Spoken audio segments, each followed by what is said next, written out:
Hello, friends. Today's episode is brought to you by From Within Records. Where It Went, episode 3, presented by From Within Records, is on YouTube now. It will be linked below. If you're not following From Within Records on social media, please boot up X, Instagram, click that follow button to stay up to date on all the current news. And a big shout out to everyone who picked up a crew neck. They should have all been shipped out by now. So thank you. And like I always say, please support From Within Records because they support us.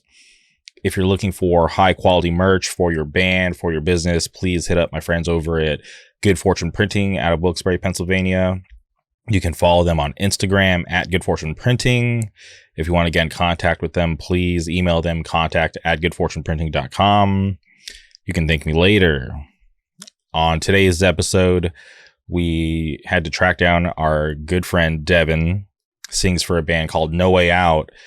And I have a long history with Devan, so I am so happy to be able to have someone like him on the podcast. It definitely meant a lot to me that he was down to do the podcast and down to let me pull up on him and do it in person. It was awesome. I'm such a fan of No Way Out, the band that he sings for. If you're not familiar with No Way Out, please go boot up your Spotify, your Apple Music. They're not on Bandcamp for some reason. I'll have to hit up and see why that's the case. But I think they should be. I feel like that's a pretty good outlet. But I'm sure you have Apple Music. I'm sure you have Spotify. If not, hit up a friend, figure out a way to get the demo, because the demo's fucking awesome. I got to see them for the first time pretty recently, and I was blown away. I was like, the performance lived up to the music, and it was a breath of fresh air because that style of hardcore is fucking awesome. And I'm just so happy to be able to have caught them live and to know that there's a band like that here in Southern California. So please, if you're not familiar with No Way Out, I'm sure you will be soon because they're doing some really cool shit. They have a show coming up in Las Vegas with Tsunami and Balmora and a bunch of other awesome bands. Shout out to the homies in Black Path Booking. For years, it's well documented here on the podcast that I've always talked positively about Las Vegas because I understand what they have going on out there, and it's so sick, and I'm so happy that they're doing the great things that they are. They work really hard, so for them to be able to see those benefits, I'm just so proud of all of them. So shout out the LVHC. But please, like I said, if you're not familiar with No Way Out, go get familiar and then come back here and listen to Devan and I go deep about his history and our friendship. It was awesome. So please strap in, enjoy this conversation. Without further ado, welcome Devan to the show.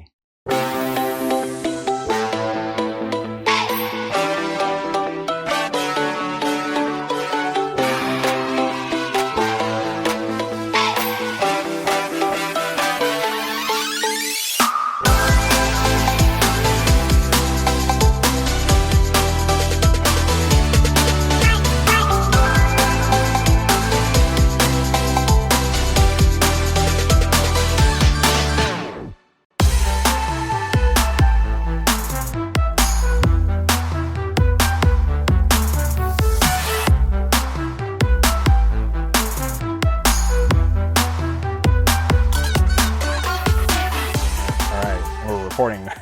Welcome to the podcast, Devan. Thank you for being down to do this today. What's up, Jamie? How you doing? I'm doing good, man. I'm very stoked to finally be able to do this because you're someone, we've been friends for a long time, and I'm happy that you're doing a band again. I'm not sure how many people know, but you've done bands in the past, but for you to have been in hardcore for so long and finally doing something new that's, I feel like, resonating with the kids out here, I think it's really awesome. So I'm happy to be able to finally have you on the podcast because you're someone I've had in mind for a long time. No, definitely. I appreciate that, man. Yeah, I'm stoked. Seems like it's been received pretty well, so it's always nice when that happens, you know. Oh, yeah, I want to go back, way back, farther back than people probably even realize, but you're one of the very few people that's still in hardcore today that has known me from like the early days. Like you've known me since before I moved to Orange County, which not many people that are around today have known me for that long, which is crazy. And I feel like the friendship that like my group of friends from Palm Springs made with you and your friends from Corona, I feel like that was like a really important thing for me in hardcore, because we, like prior to you guys, like we had some relationships with some kids in Orange County and like Irvine, but those kids just up and left pretty fast. Which to this day I'm always curious like what happened to them, or if they're even still around. That Bandadora, you remember that Bandadora? Oh yeah. Yeah. See, I didn't know those kids, but I do remember. I remember them. Yeah, because our like early band, like our even before we met you, like the early bands that me and Ronnie and stuff were in, was playing with like Adora. But yeah, I never knew those kids personally.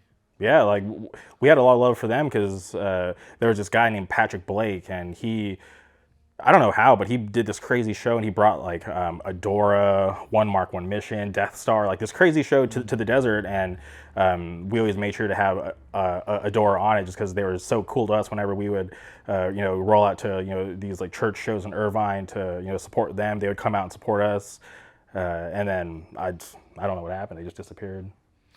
Yeah, I mean, shit, bro. You already know how that goes. Most people do. I feel like hardcore, like kids kind of cycle themselves out like every 4 years, maybe a little longer, but you see it happen. Yeah, but making friends with you and all the guys from Corona, it just kind of showed me like, okay, cool, like we can have like real friendships, real long-lasting bonds in this thing. And we were all around the same age, right? In those early days. So I remember I was always so jealous because you lived so close to Showcase. For anyone who remembers the Showcase Theater, like we'd have to. It was like a journey for us to get to Showcase. But I remember when I realized how close you lived, I was like, damn, that's so crazy. I wonder what that would be like to be able to just take city streets to the show and not have to drive like an hour and a half, 2 hours down the freeway just to get to a show. Oh yeah, dude. Like some of us live like literally like 5 minutes from the spot. Then I live like 10 minutes from Showcase. So yeah, we were definitely like lucky with that shit. Like when I realized the Showcase was there, I definitely abused the place. I would go to see whatever I could, Yeah, no, I mean definitely. I mean you guys changed shit for us too. I mean you guys introduced us to like the Vegas cats and all that too, because we didn't know those guys. And then obviously we hit it off pretty immediately, because I don't know if you remember, but we were like coming out there like every weekend and just like staying the night, dude. Like. Yeah, we were out there all the time. If it wasn't just for shows, we were just coming out there to hang out. Yeah, no, those were good times for sure. A long time ago now. Yeah, and we'll get to No Way Out, but it is cool to see, those friendships still, paying off to this day. Like you guys are still, friends, and obviously I'm still friends. I love Dustin, love Aaron, Eddie, and Albert. Oh, yeah. So it's cool. And it's crazy too when I think back to, those early days. Yeah, like random kids in the desert. Then we made friends with you guys in the Vegas guys around the same time. Like it wasn't that far apart, to be honest, because I remember we got wind of, hey, you need to make friends with these kids in Las Vegas through Winch Mob at the RMC. You remember the RMC in Rialto? Yeah. So that it was like one of their, I think it was like their first or second tour out to California. Like they're like, hey, like we're playing this thing in Vegas. Like you guys need to come. Like we'll put you up. And I was like, all right, cool. And that was like the start of everything. Which it was just so random to make that connection, but it's cool because like those guys have always been down for us and always been kind and supportive, like through like almost 2 decades, which is crazy. Yeah, man, it's crazy how long some of these relationships last, which is a good thing, obviously. But yeah, I mean, shit. I thought you guys.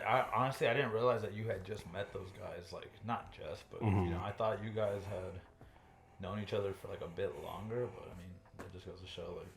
You hit it off with people, and this is what it is from there, Yeah, for sure. And that was like, like we were young kids. There was nothing to gain from these friendships except for just meeting, like-minded people in hardcore. So I think maybe that's something special. And yeah, back then, like I said, we were just some random kids from the desert that we had a small, struggling scene, no cool bands, no clout, no popularity. We were just like random kids, and the fact that you guys were down to be friends, and even all the homies in Vegas were down to support us. I'm always grateful for that. That's why whenever I think back to those early days, and when I think about those certain people and the fact that they're still supporting me to this day, it definitely means a lot, because I can't find that. Like I still meet new people here and there through the scene, but it's hard to compete, because like I said, almost 2 decades versus someone that I met like the other day. It's crazy. Yeah, obviously, when you get a little older, it's a little harder to just hit it off with people like that. I mean, that's how I feel anyway. I meet a lot of people still, but it's kind of just in passing, I mean? Kind of, obviously I've met new people I hit it off with and I've become close to, but I feel like it's a little more rare. Like when you're younger, you fucking kind of you got all this shit in common, and it's just a lot more simpler if you ask me. Yeah, I feel like now that I've gotten older, I'm just like way more low key. Like we talked about this like before we started recording, but it's like like I still go outside, but it's just like I'm like way more low key about things. Like I'm not as like social as I used to be like when I was younger. Because when I was younger, I was down to talk to anybody, meet everybody. But now it's just kind of like, all right, like I kind of go and do things with like a purpose. Like I want to go see this band. I hope I have a good time, but I got like way more responsibilities now versus back then. Yeah, it's a lot. I mean, when you're young, you go to anything and everything. Don't even matter if you, like I said earlier, you go to shows, you might not even know any of the fucking bands. Or we were driving like an hour out to your guys' city, and there's not even like a touring band playing. You know what I mean? Yeah. It's like some local stuff, but I mean, that shit's cool. I look back on all those times very fondly, so I don't know. Now, do you still consider yourself a drummer? Because that's what, like, when I think of you as a musician, I think of Devin as a drummer. Yeah. Dude, I don't think I can play drums anymore. Really? No, I mean, I literally haven't picked up a pair of sticks, in over a decade. Oh, wow. In over a decade, for sure. And I think even before then, I had my drum set. But after the end of time, like, that shit ended. And my drum set was for sure just collecting dust. And then it got to this point where I was just kind of moving a lot. Mm-hmm. And the drum set was kind of just a weight that I couldn't like carry around with me because I wasn't even using it. So I remember I sold that shit to the homie for like $100. I just need to get rid of this shit. Yeah. So yeah, no, I mean, I definitely don't consider myself a drummer. I don't even think I could. I mean, I could probably still like hold like a basic beat. But yeah, like there ain't no fucking. I probably couldn't play in no band or no shit like that. That's crazy. Because if I'm gonna be honest, when I heard that you were in a new band, I was like, oh shit, he's back on drums, like 100%. I thought you were back behind the kit, so I'm like, oh, this is gonna be sick. But then when I found out it's the like you're the vocalist and not the drummer, I was like, oh shit, this is all right. He's not playing drums. So I always wondered about that. Yeah, I always said I hope I do like start playing drums again. Not necessarily to play in like a band, but I did enjoy playing the drums. And honestly, I was kind of always like a dog shit drummer. Like I was just like good enough, but I was never like as good as I wanted to be. And I do remember like there being like a point where I was just like, yo, like I don't know, like I'm practicing, but I don't really feel like I'm getting any better. Then when I listen to that stuff, it's very like elementary. Plus, like, dude, some of the drummers nowadays are just so good. Like, Morrow's bomb. Adam, the dude who recorded the No Way Out demo, that dude's killer. Like, so they're just good drummers. I'd feel kind of, I don't know, like I was just taking up space if I was trying to play in like a band. For sure. But I don't know. No, I don't consider. To answer your question, I don't consider myself a drummer. Okay, all right. Then I'll have to refocus when I think of you in music. And I was always curious too, because we'd known each other for a long time, but I felt like I kind of stepped away.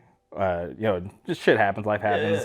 Because like we used to go to a lot of shows, and I felt like there was a point where, and not because of you, but because of certain other people, like we were going to shows not for the show. We were going to shows to like fight people, to settle beefs. Like I remember like we went to a show and somehow we ended up at like behind some abandoned gas station, so so a fight could get settled. And I'm just like, dude, this is not why I came out here. Like I want to see the show. Like this like became like it just became a little too crazy for me. And then Yeah. and then even like stuff back home, like not even having to do with like hardcore, but like just my group of friends back home were getting into things that I just didn't feel comfortable with. And I was just like, okay, like if I stick around and allow myself to be around this, like I'm not happy, and who knows where this could end up. And I just want to, focus on hardcore. Like I want to be able to go to hardcore shows and not have to always have to look over my shoulder. Yeah. And it took like a really long time, especially like out back where we grew up, to like kind of like get rid of like the stigma of like the group that I was a part of. And obviously like a lot of people, like it sucked because like I genuinely liked a lot of those people, and I still talk to some of those people to this day. Yeah. Others not so much, but I feel like that's where I kind of lost connection with a lot of people. So I'm just curious for you, because I'm just trying to fill in the blanks. Yeah. Like, how did you end up leaving Corona? Because I remember you guys were so proud of where you're from, and I always thought that was so cool to like rep it so hard. How did I end up leaving Corona? You know what? Like I was telling you earlier, like I felt like I was always trying to get out of there. Like we love the city and we love like repping that shit. I think shit I still do. Like I live in LA, but I don't. I've been here for a while, but in no way do I pretend like I'm from here. Like I'm still proud of where I came from. It's just like a little small town. After the showcase left, there was really nothing to know it for, but we were always proud that we were from there. But I always wanted to leave there, and I think I kind of wish I left sooner. I think I was telling you that, but at the time, what actually got me to leave, to be honest with you, was the girl I was with at the time. She was from like LA, so we were together for a while, and she had moved out to Corona, but I think she was just going like if you know Corona, there ain't really shit there, and like she was being like a good sport about it, but after a while, I think she just like, yo, I can't be out here anymore, and at the time like things were like it was like a serious relationship, so I was like, I always wanted to leave anyway. Fuck it, let's go out. It took a while because I was just like, man, well, what do I do for work? What do I do for? It's way more expensive out here versus living in Corona, where like, it's way cheaper. Maybe not anymore, but at the time it was still like a lot cheaper place to live. But yeah, I would probably, I got to give her she's the one that finally got me to pick up and leave, because I always wanted to go. But that thing people do where it's just like you're trying to make sure everything's like perfect. There's no such thing as like a perfect time. It's never going to be the right time. You just kind of got to go and make it happen. But yeah, I ended up going out there because she just couldn't be out in the desert anymore. Plus, it was kind of like I felt like it ran its course. I'd been out there since I was a child, man. Yeah. It's like I don't feel like there's anything for me out here anymore. See what's next. So that's how I ended up leaving. I'm glad I did. Like when I go back there, it doesn't really feel like home. It doesn't even look the same. Yeah, whenever I go back out there, because my mom still lives in Corona. My father lives like a little outside of the city. But like, yeah, I don't even recognize like the city anymore. None of that shit looks the same. Whenever I go, there's like a new, either something got torn down or something new went up. So, yeah, I don't know. I definitely don't regret leaving. It's like it ran its course, but yeah, shout out Corona. Yeah, and how often do you go back? Not a lot, because even if I go to my mom's house, I'm just going to her house. Okay. It's not like we're going and like. You're not going to is the crossing still there? The crossing is still there. Okay. It's kind of like a little ran down. It's crazy. Like I remember when all that stuff was new, man. Yeah. Getting older is kind of a trip like that, because you go and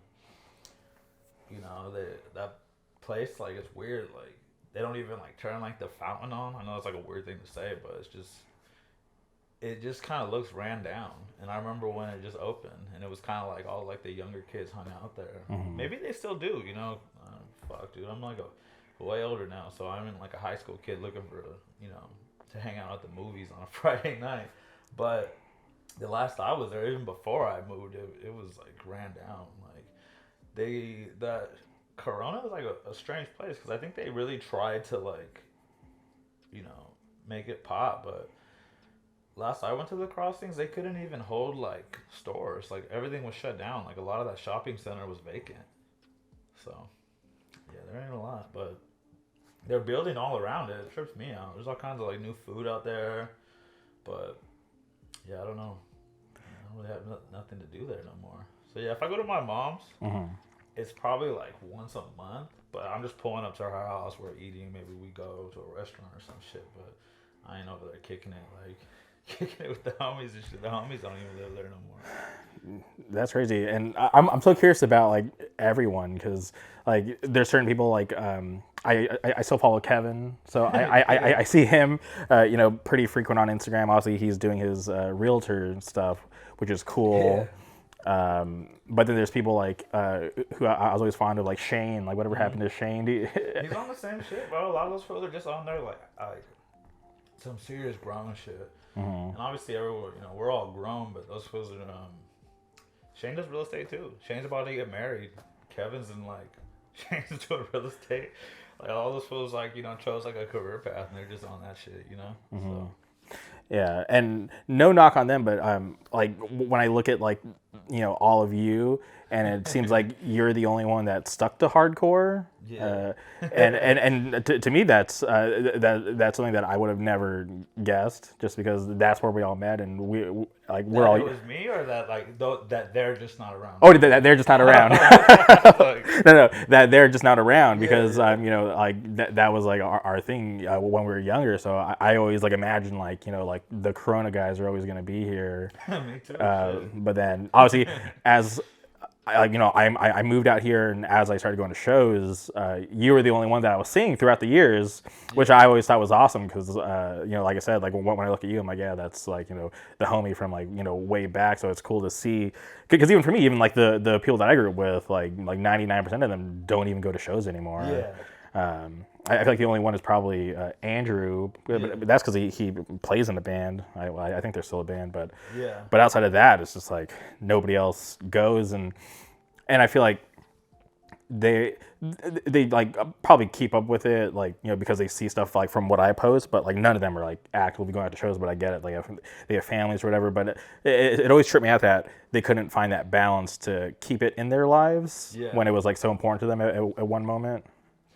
Nah, man. I mean, like I said, dude. I mean, there's no shot to them. I love all those guys. I know, like a lot of those guys. Like, I know all those folks still listen to hardcore, and they're all doing their own thing. But it's weird. Like, you either like, there's like two ways to like grow into this shit. You're either gonna become like find a balance to where you kind of like have like a normal life, and you just come out like on the weekend, or you're just gonna still kind of like. You're just kind of still in it full throttle, and that's kind of what I kind of had to figure out too, because I was like, damn, like the price to pay to be like fully involved in this shit's heavy, because then you start seeing like, oh, the homies are buying houses, oh, like they're having kids, and, like, oh, I'm still just going hardcore and shit, what I mean? Just like, but everyone has just like a different path. Like obviously you got like everyone's got bills to pay, shit like that, Everyone wants something else besides like this shit, but I feel like it's really hard to like find the balance to still be going, especially when you're kids like us where we're going like doing this shit like multiple times a fucking week. You start feeling like there's like a trade-off, right? If I do this, then I can't focus on like my personal life, or you find a significant other and, your focus goes there, or your career, just whatever it is, But, yeah, I mean, just like you, I kind of thought we were all going to be, doing it together for, like, the longest time. And, yeah, I don't know. People go different paths. What are you going to do?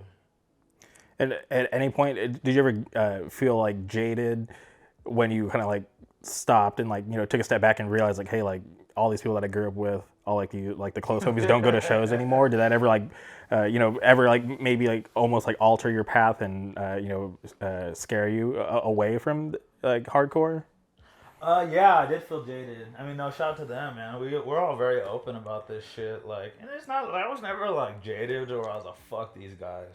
But also like within hardcore, like, I've always known like people just from like different scenes, but those are like my core group. We grew up we grew up with each other since, you know, like I had known like Ronnie and Shane. I met those dudes when I was like 13 years old.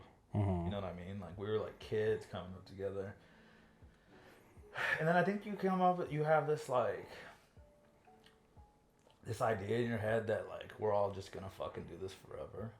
And it's kind of like,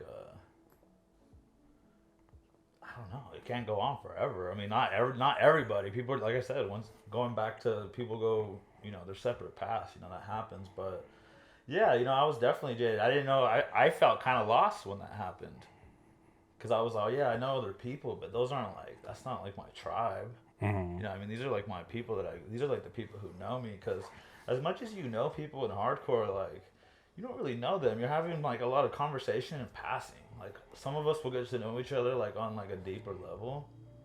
We'll meet each other's families and shit. Like all those fools knew my parents. Like my parents know them. Like, you know, like they know my sister. They, you know, they've been at my house. Like if they didn't have somewhere to live, they got thrown out of their crib. They came and lived with me. If I got thrown out of my spot, I went and lived with them. You know what I mean? So it's like those were the people I had like the actual like connection with.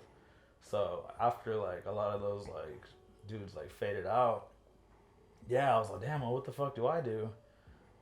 But you know, and there was like definitely a time where I wasn't around as much, and you know, I got to the point where I was like, damn, I kind of don't even know who the fuck I am without this though, because it's just like such a part of my identity. It is me, you know what I mean? Like, and as soon as I almost didn't feel like whole. As corny as that sounds, I was like, damn, like I haven't been going to shows like a lot. Like I'm not playing no fucking music. Yeah, I was like, all right, I just gotta go back. You know, you're gonna make new connections with people. You know, do shit like that. But at the same time, as you asked me if I feel jaded about it, I definitely felt jaded. That's just me being honest. That's like nothing that they don't know. But it was never like a fuck these guys. I never felt like they sold me out or nothing. I think I just felt kind of lost. So I felt a little jaded about like the whole situation. But obviously I've always known like other people outside of them. It just came down to me making new connections with other people, which is tough, you know, like I'm not really a fucking people person. Like if you know me, I'll talk to you, but I ain't out here fucking spouting off to everybody. You know, I'm not opening up to everybody, and those were like the people who I built those connections with. So I don't know. It is what it is, man. And I'm very curious about Ronnie, controversial figure, right? Do you know where he's at today? Because I have no idea. Ronnie, very controversial figure. For the record, I love that dude still. We haven't talked in a long time.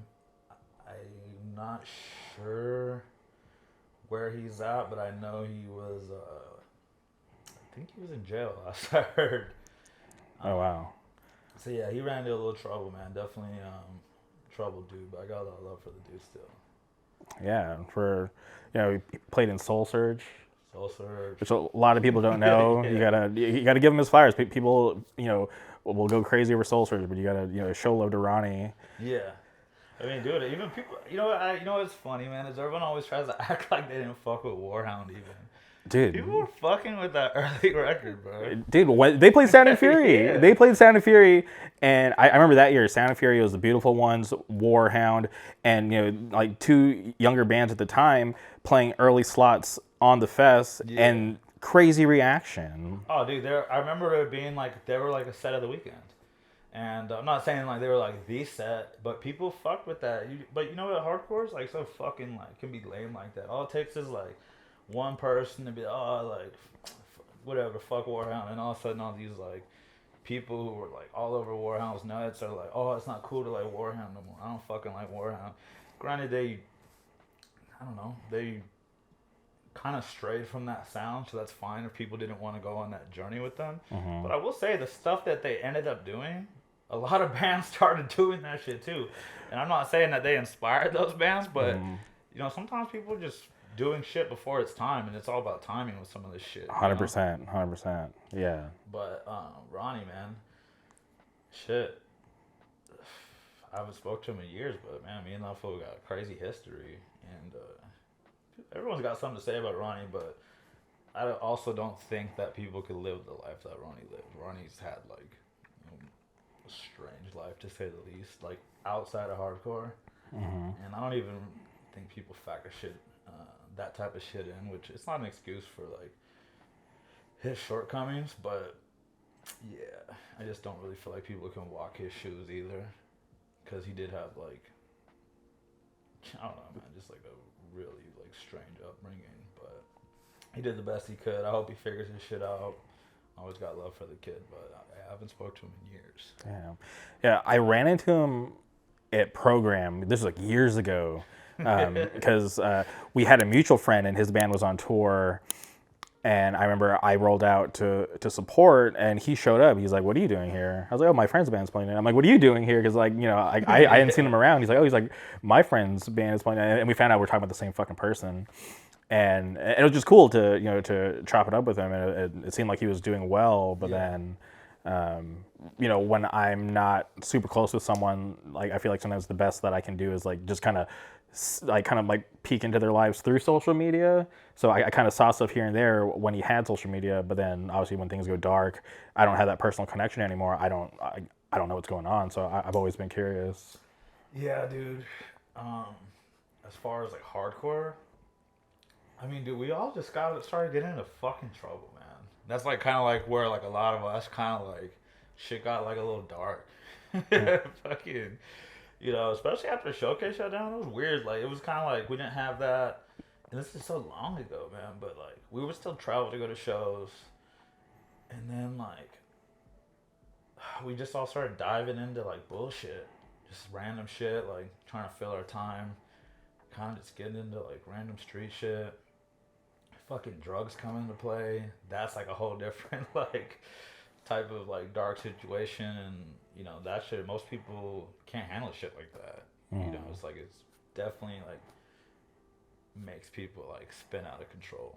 And I was no fucking different. We were all in like that same fucking boat, but it does a bigger number on certain people, I guess. You know what I mean? But yeah, like we were all just doing our own thing for a bit. Like we were all going to like shows, and we never stopped going to shows, but I think we did get distracted by some bullshit for a while. So yeah, because I remember that there was like a short stint, right? I don't know if you remember this, but there was like some shows happening at some like nightclub or something out in Corona. Was it a nightclub? But I can't remember what that venue was called, but like it's funny because I remember everyone was like saying, like there was like a rumor that was supposed to be like the new Showcase for years. It was not the new Showcase. Yeah. It was not the new Showcase. It ended up being like a nightclub. They would have like random bands play, like POD played, like 3-6 Mafia played. Just random shit. Remember that fool T-Mos? Yeah. Yeah, like he played there. T-Mos is doing good for us though. I mean, we grew up with that kid. Dude, he that pop punk band he was in, Rome? Was it Rome? Yeah, that was my shit. But yeah, he got famous, and I remember he did Warped Tour a bunch. Yeah. And I forgot who I was with. I was with someone. It had been some of the Corona dudes, and we were at Warped Tour. They're like, "Hey, like we're going to T-Mill's bus. Like, you want to come?" And I'm like, "No, I don't know. You guys know him. I don't know him. I don't want to be like a weird groupie." So I just declined. Yeah, I mean, we grew up with the guy, dude. He used to come on hardcore shows all the time. He was always just, he always kind of in his own world too. But we fucked with each other, and I don't even think people realize kind of like, one, that shit was actually pretty fucking big. And two, that kind of was like the precursor to all like the goth boy clique shit. Damn. And I didn't even think about it that way. Like, and that's basically what he was doing. It's funny because he was really living kind of like the way like all that like goth boy shit like would end up like presenting itself. But at the time, I remember like, because he was just like a gritty dude. Like he was this like party kid, like even before us, like he was like fucking around and shit. But he was trying to like, I don't think the industry really knew how to market him. So they were trying to clean him up and make him a little bit more sellable. And then the shit that ends up popping is like this like super drug influence, like goth boy clique shit, to where maybe if he didn't just clean his shit up so much, it might have just resonated. But it's like what we were saying earlier, is timing. Yeah, he was ahead of his time. Yeah. But I've seen like interviews where like Lil Peep and shit like gives him his flowers. they knew each other and shit before he died. So I've seen that they had like contact, and That's wild. they definitely knew that fool was like doing that sound forever. It just wasn't as gritty. I'm not saying he invented that sound or he was like the fucking father of that shit, but I do know that like some of those like kids were aware of, you know, Travis. That's wild. See, I had no idea that they even like, you know, had communication. But that's awesome. Well, dude, he's still like dude, he found like success. He has like a podcast on like, I think it's like Apple or some shit. Like he interviews like rappers and shit. And and I think he actually started a new band. Oh, really? And actually, like from every now and then I come across his page, and that shit like is it seems like he has like a fan base that just fucks with whatever he does. Yeah, and I think that's awesome. Yeah, because it seems like you know, through the years I've seen him pop up, and it's like, okay, cool. He seems like he's always good at whatever he like, you know, sets his mind to. Yeah. So that's awesome. Here, I gotta look into that new band and check it out. Yeah, I haven't even heard it, but shout out Travis. T Mills. Okay. So you moved to LA, Yeah. and what's like that point in your life like? Is that when you're already kind of like you know, not really going to shows, when you're kind of feeling lost, or had you already bounced back from that part? I feel like we're skipping like there's like a huge like in between like that point that where we left off to where when I moved to LA, man, there's probably like 5 years in between that. Okay. Oh, do you want to cover those 5 years? I mean, Okay. it's like whatever, Yeah. you know, whatever. It's like honestly, it's not too eventful, to be honest. It's a lot of bullshit, but yeah, I would say, you know, that was like the crazy thing is I moved out here and I kind of fucking was still like not coming around and shit. You know, and I was just, but you know what? I don't know if you remember, but I was doing like that rap shit. I do, yeah. No. Yeah, so I was doing that like pretty fucking like heavily even before I left, and I enjoyed doing that. I still like fuck with that shit, but it honestly like that whole like to even be a part of that community, it's fucking draining. Like I have nothing in common with like those types of people. You go, it's like nothing like hardcore. It's like the community is just. It's low-key trash. I mean, I see anyone who's in that community knows it's fucking trash. I'm sure there's like cool people, but it's all just a bunch of fucking. It seems like, because like, you know, like in hardcore you'll come across those weird like social climbers, like fake people, but I feel like yeah, in that other community it's like 100 times worse. Yeah, it's like in hardcore you might come across that or you will come across that. Yeah. But that, it's like, if you're lucky, you come across like a real individual or like someone who actually means well. Like all those folks, like that's like, I mean, that community is like people just trying to fucking like,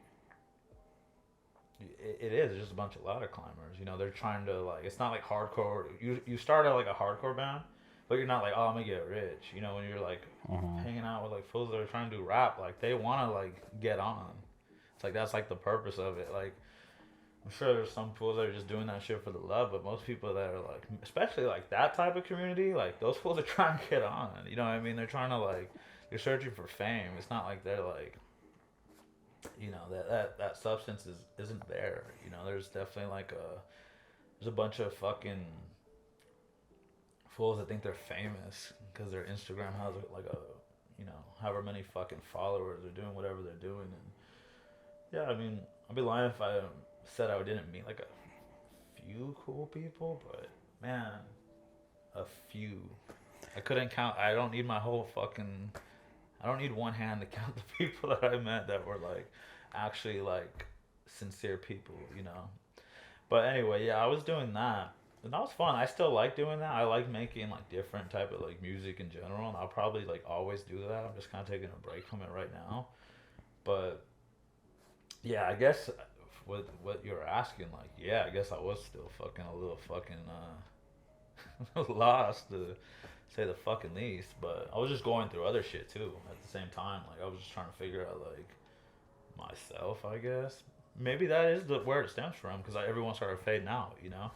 Then I went out there, and I definitely wasn't around like all the people I grew up with. So Yeah, especially moving to like, obviously it's not that far from where you grew up, but still like moving to a whole new area and trying to adjust on top of like if you're already trying to figure out who you are, it doesn't make it easier. Yeah. No, definitely. Definitely, man. Yeah, that was like a strange time, man, because fucking when I had came out, I think I was just like trying to like sober up. Because I was like going through like this, like, I think I had just sobered up, like, fuck, is that even fucking true? Not that I'm bullshitting, but I might be getting the timeline fucking like fucked up. But like, I was just doing too much partying out there, man. I kind of like started fucking with pills too much. And then,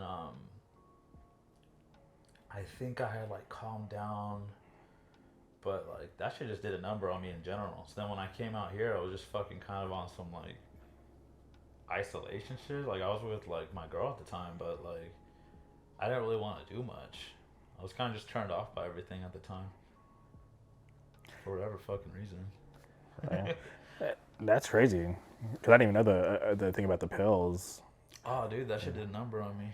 That's probably like the space to where we fucking did it. See, you know what I'm saying? Like after like, dude, there was like a year when a bunch of like the homies passed.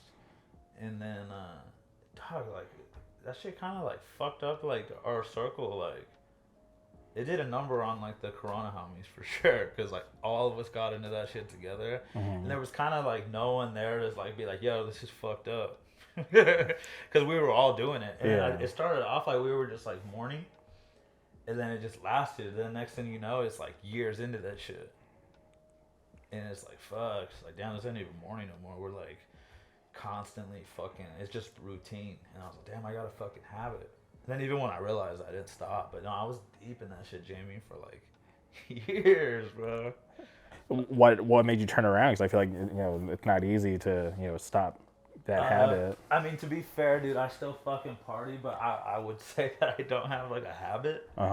Like I don't really fuck with pills like that no more, because that was really like my vice if I had one. Yeah. And shit, bro, I can't even take no credit for that shit. The thing is, like, they started pressing the pills.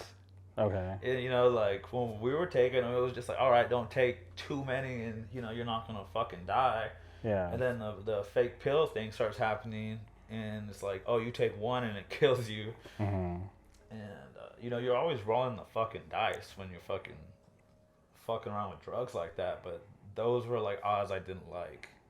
So I fucking can kind of like, I guess I kind of owe that like fucked up like fake pill epidemic to kind of like getting me away from it, because I was like, oh man, like I'm not shit, like I'm like stuck on this shit, but not on that shit where I'm just like, man, like what if man, yeah, the best way to say it is I don't like those fucking odds. At the time I could be like, all right, yeah, as long as I'm not fucking taking X amount, I'll fucking wake up tomorrow. Yeah, I could do that. I'll make sure I don't do too much first. Like, there's like these fucking poor kids taking like a pill and they fucking don't wake up the next morning. And it's not even like they fucking overdose. They're getting a hot dose. Yeah. So it's like, man, I was like, yeah. And then also I was a little older. Maybe if I was like young and I was like a young kid, maybe I'd be like, fuck it, I don't care. Like, hand me the fucking pill. But yeah, I think that would be like the main source. And then honestly, I just started feeling it in my body. I'm not like, fuck, man, it's kind of like crazy to say, but like I was like, damn, like I've been fucking with these for, dude, because it's like ran for like the pill shit was like a good like, fuck, Jamie, like 5 to 7 years. God damn, that's a long no, time. it was no joke. And like some of this, like we were there. There was like probably times where you seen, you maybe just didn't know that we were like fucking around like that. But it definitely started when, bro, like even when we were going to like shows in Rancho and like shit, we were already like on that. But you know how that shit starts? It starts casual. I mean, you're straight edge, but like like it starts casual. You take one, all of a sudden one don't do shit. You take two, now two don't do shit. You're always chasing that high that you got the first time you fucking took it. Now you're taking handfuls of these things a day, and it's like fucking, you're just chasing like that feeling. And then you got a fucking habit, and then you're dealing with like come downs. I mean, I don't know how much you know about that, but people fucking run from a come down. That's how people end up fucking you know, just stuck on that shit forever. They don't want to fucking deal with the come down, or they just don't feel like themselves when they're not on it. Mm-hmm. You know, because they've just got so used to this version of themselves that they fucking feel like they don't know themselves when they're not off fucking 10 pills, you know? And as bad as I got, like, it could have been worse. You know, I'm not going to fucking No, for point sure. no fingers at anybody to fucking make myself feel better, but, like, there's definitely people that didn't handle it as good as I did. And I definitely didn't fucking handle it very well. I just kind of did it quietly. I was kind of just, like, destructing, like, without hurting anybody, you know what I mean? But then, like, I got to the point, like, where I remember just, like, sleeping next to, like, my girl at the time, be like, yeah, like, she's gonna wake up one day, I'm just not gonna be, like, alive.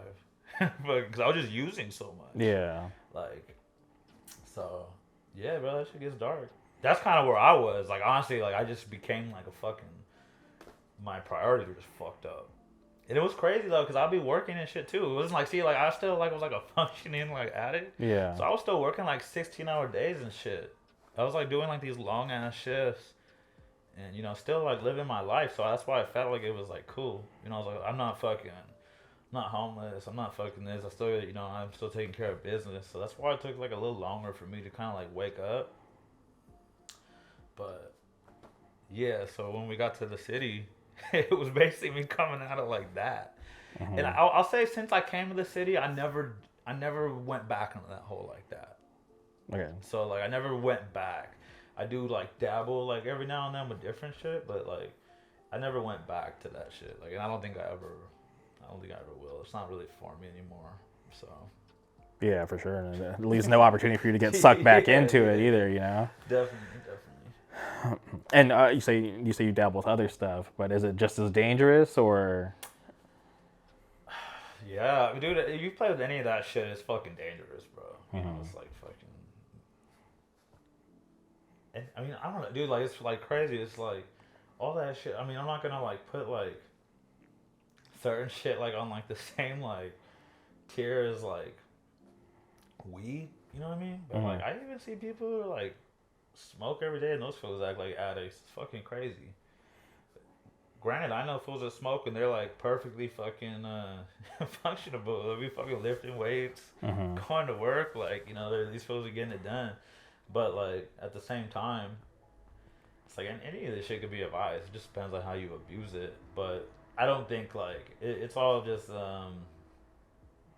in small doses now. Have a beer, fucking do a little partying at night or whatever, but I try to keep it to a minimum now. It's nothing like a habit. When I say a habit was something I was doing every day, day in, day out, like for years. There was like a big focus on your daily life. Oh yeah, and it's not even like I'm like, oh fuck, it's like, I don't know, it's like, I don't know like how to make it sound any better, but it's not like you're like a fucking like, some smoker to where it's like you're like a fucking crackhead fucking just trying to figure out how to get high. Like I said, like I have my like shit together like after like a certain point, but that's just kind of what made it take longer to kind of like feel like I was like doing something wrong, because I was still like going to work and shit, you know. I was paying my rent, you know, so it was fine. But now it's just more, you know what, now that was like a habit that like if I do anything now it's sort of like fun. It's like I'm going out trying to have a good time, that type of shit. All right, well. That a little dark. No, for sure. It's part of your story, so I'm definitely you know, interested in hearing about it. I'm happy that you're open to talk about it, because you know, not everyone would be so willing. So I appreciate that. Oh yeah, dude, I don't have no fucking shame in that. It's like people go through shit, bro. Now, at what point, you know, after moving to the city, did you start to feel, you know, comfortable, or where did you start to find yourself? Fuck, bro. I don't even know, man. It definitely took a while, because I was just on some weird ass, like, trying to figure out my own shit. I had, like, my own shit going on, like, relationship shit, falling apart. That was also just falling apart because of me. So I had to work out my own shit. And then even when that relationship ended, like, I kind of disappeared even more. So it wasn't even like I was, like, moping or, like, mourning that, like, relationship. But I was just like, damn, like, I feel like I'm the cause of this shit. Like I feel like I gotta work my shit out. Like fucking, I feel like I'm like the root of all my fucking problems, and you are, I am. You know, like people point the finger at everything but them. You know what I mean? It's like I had to realize like, oh, I'm a difficult person to be around. Like I make everything fucking hard on myself. Like shit like that. Like I got issues from when I was like a kid that like aren't worked out that I'm like looking to other people to fix. Not that I'm asking them to fix them, but like I'm trying to like fill like this fucking void with other things, whether it be drugs, a person, fucking relationships, friendships, and it gets to the point where you realize that like that shit just isn't doing it. So I kind of disappeared for even longer because I was like, fuck, I gotta work this shit out. I gotta like fucking like go to the back of my head and see what's really going on. Fuck it. And um,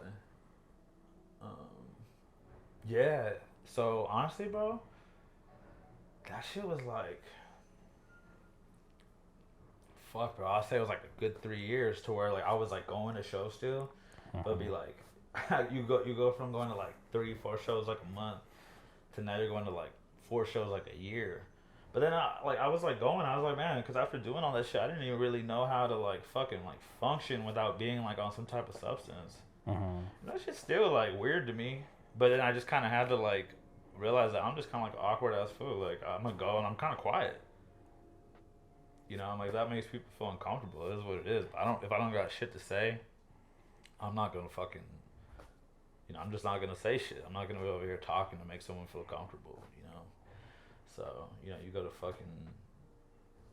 I had to kind of get over that shit. Just start going to shows, start like talking to fools, fucking meeting. I feel like I just had to start over, to be honest with you, bro. And you gotta figure at this point, I've been going to shows for like, fucking like 15 years. You know what I mean? It's just like to go to these things and like feel like you're starting over. You know what I mean? And like I said, I fucking obviously knew people, but I don't know, bro. Once I like went on that little fucking roller coaster, it definitely felt like I was starting over. That's interesting because obviously knowing you, I know that you're a crew dude. So I always assumed that like that transition was a lot easier for you since you had your crew. Was that the case, or was that something that that you had to grow with as well? Yeah, I mean that was like the stupidest thing about it. Like was that like I had all these people that I could lean on, but I was just choosing to fucking just kind of disappear. I've been doing some funny shit. Not that I was doing funny shit, but like just choosing not to like lean on people who love you, that are gonna be there for you, and kind of just like isolating. But I don't know, man. Sometimes you just gotta figure shit out for yourself, and that's just kind of what I felt like I had to do. You know, so it's like I had all these people that technically love me, and I knew some of these fools for years. Some of these fools I've known when I was a teenager too, but yeah. I mean, once I fucking decided to get off my fucking ass and go back out though, like yeah, those were like the fools I leaned on. Those fools were all there for me. Connected with those fools, and I had to realize that fucking yeah, they are there for you. You just gotta choose to fucking use them as an outlet. Because, people are there for you. People do this thing where, like, they fucking act like no one's around, but as long as fools are being too prideful, they don't want to fucking ask for help, or someone asks for help and you won't say, someone asks you if you need help and then you'll deny that you do. I've seen it happen. I've done it. It's like, so you just gotta use the tools you have. But, yeah, I've always, whatever you want to call it, the crew, they're just the homies, but... They've always been there. I just chose to fucking go solo for like a bit. That was just what I had to do. That was just part of my like soul searching. Yeah. It was just what I felt I had to do. Maybe looking back, like I could have went like an easier route, but I don't know. Shit happens the way it happens. You are where you're supposed to be, I guess. But all that shit gets easier like in like time. It's like now, like those fools, I see these fools all the time. I'm constantly out with them to the point where, I'm with them all the time. But I think I had to realize that like that last chapter of my life is just gone. Just like what we were talking about earlier, like going back to like the Corona shows, like that shit's gone. If I dwell on like what isn't anymore, like that shit just isn't coming back. So it's like, but this is what I have, and It's a lot, you know. So it's like, I mean, may as well go be a part of the shit that I'm already a part of. Stop being fucking whatever, you know. But yeah. Yeah, I always try to enjoy everything in real time, right? Because you never, well, I never want to look back with regret, and it's always fun to reminisce, but it's also like you don't want to let the good times and the good things that are happening in real time fly by, and then you're gonna be reminiscing on that kind of stuff. So it's just like, yeah, like it's awesome, and as much as like you cherish the past, it's like, yeah, like to me, I'm always like, all right, it was fun while it lasted, but like there's shit going on right now that I need to focus on, where I don't want to look back on these times in a negative way. I want to be able to have that happiness again, and know that when those things were going on, I did everything that I could to enjoy it and not waste time. If that makes sense. Definitely, dude. There's an art to being in the moment. Some people just are like that. They're constantly living life in the moment, man. I fucking always envied people like that, because that's like been like my biggest like obstacle, is to like, man, how the fuck do I live in the fucking moment? I always feel like I'm like looking back, or my head's just somewhere else. I'm not enjoying what's going on in front of me. I'm not appreciative of what's going on in front of me. And not like I'm like, maybe that's not the word, but man, you just gotta kind of like practice like gratitude. There's plenty of stuff going on, there's like, everyone always is gonna have like problems. There's always something going on, something that could be going better, but I feel like most people got something they could like, have gratitude about. But yeah, definitely, like I found myself dwelling like all the fucking time on just what wasn't anymore, or like what could have been, or what I could have done different. And I feel like a lot of people deal with that shit, especially hardcore fools, man. I feel like you see a lot of these fools and you think that they're all like dickheads and shit. This fool's just in his head and don't have no social skills. Wow, that would like put into perspective, like, wow, yeah, probably like these people that I think about that I think are dickheads, are like, oh shit, they're probably just going through it right now, and obviously I don't know them like that, so I can't see past it and understand that they're going through their shit. That's funny. Yeah, bro, I feel like in hardcore, like, it's like all these fools that are like, oh man, everyone looks like a fucking dickhead. Some of them are dickheads, it's fine, like, or they just come off like a dickhead. But the reality is we all got here because we didn't, like, it sounds corny, but we didn't fit in like the regular world. So now we came here, but we're still awkward ass fools. Like there's some fools within hardcore who have great like social skills, and you see them, and they're like social butterflies and all this shit. But then you see a lot of these fools, they're just standing there like fucking statues, not talking to nobody. And like, it's funny because I used to do it when I was a kid. I was like, oh, this fool's like a little dickhead. Fucking, he thinks he's too good for everybody. And you're gonna say what's up, then you realize, I'm like, oh, this fool is just fucking, this fool's probably standing there having an anxiety attack. Yeah. But he's just like masking that with like a mean face, and like, I've done it. Like when I was like a teenager, just like, yo, like, I don't want people to fuck with me, so I'm just gonna throw on like this dumb face. Like, yo, stay away from, I don't want to be fucked with, so like, this is just the best way for me to do it. Because everybody wants friends, bro. Yeah, for sure. Fools don't know how to make friends. Fools are just like, seriously, like socially fucking awkward. And I think that's like a lot of like the issue in like hardcore. It's like fools like get to know each other. It's kind of like hard, but yeah, like these fools just don't really know how to like talk to each other. Yeah, but it shouldn't be that hard because we're all at a hardcore show. It's just like it's like the most like not normal thing bringing us all together. It's like, yeah, but I get it. Yeah, it can be really hard just to say what's up or Yeah, I mean, fuck, I wish I could say it shouldn't be. I mean, I have the same fucking problem. But also, I don't care. It just depends on what you want. Like, I don't really go, and I'm not really, I have my people and the people I fuck with, and I'm open to meeting new people, but also, I'm not really, it's cool if I meet new people. And if I meet someone new, it's typically like the homie being like, hey, this is the homie. Like, it was kind of like some type of filtered process of being like, oh, I could kind of trust that you're not like full of shit because like, the homies introducing you. Yeah. But like, fuck, bro, hardcore has their fair share of fucking clowns. I don't need to meet all of them. You know what I mean? Like, yeah, no, trust me. Like, I fucking love hardcore and shit, bro. But like, we got our own fucking issues in our fucking community. There's a bunch of weirdos here for all the weirdest reasons you could think of. Some fool trying to, like, some kid trying to be a celebrity, or someone trying to. I don't fucking know. You name it, we got it all. Yeah, it's weird waters to navigate. Yeah, no, see, yeah, I get it because like when I go to shows, it's just like I go, I'll talk to the people that I know, or I'll dap up the people that I know, but it's like, yeah, like there's a lot of like BS like within the scene that I'm just trying not to like, there's always drama. There's always some sort of drama going on, and it like I just keep to myself. So I, like 99% of the time doesn't involve me, and I don't want to get involved. So I always just try to mind my own business because it's just like I'm going to these hardcore shows to have a good time. I'm not trying to go be in drama, have a bad time, be around people that I don't like. Yeah. It's just like I want to, because in my normal life, I'm busy enough doing stuff, and like I don't even have enough time to do all the things that I want to do. So like when I carve out time and I'm at a hardcore show, it's just like I want this to be the best time, the best that it can be. It's not always going to be the best time, but Yeah. No, I get that. And then also there's just people in like different like stages of like their like experience in the scene. Remember, like it's just like now I don't want to fucking be bothered. I don't mean like don't talk to me, but when I go to a show, I'm just trying to hang out with the homies, have like a beer, and socialize, watch whatever bands I care to see. But like I'm definitely not going to fucking act like deal with like no bullshit.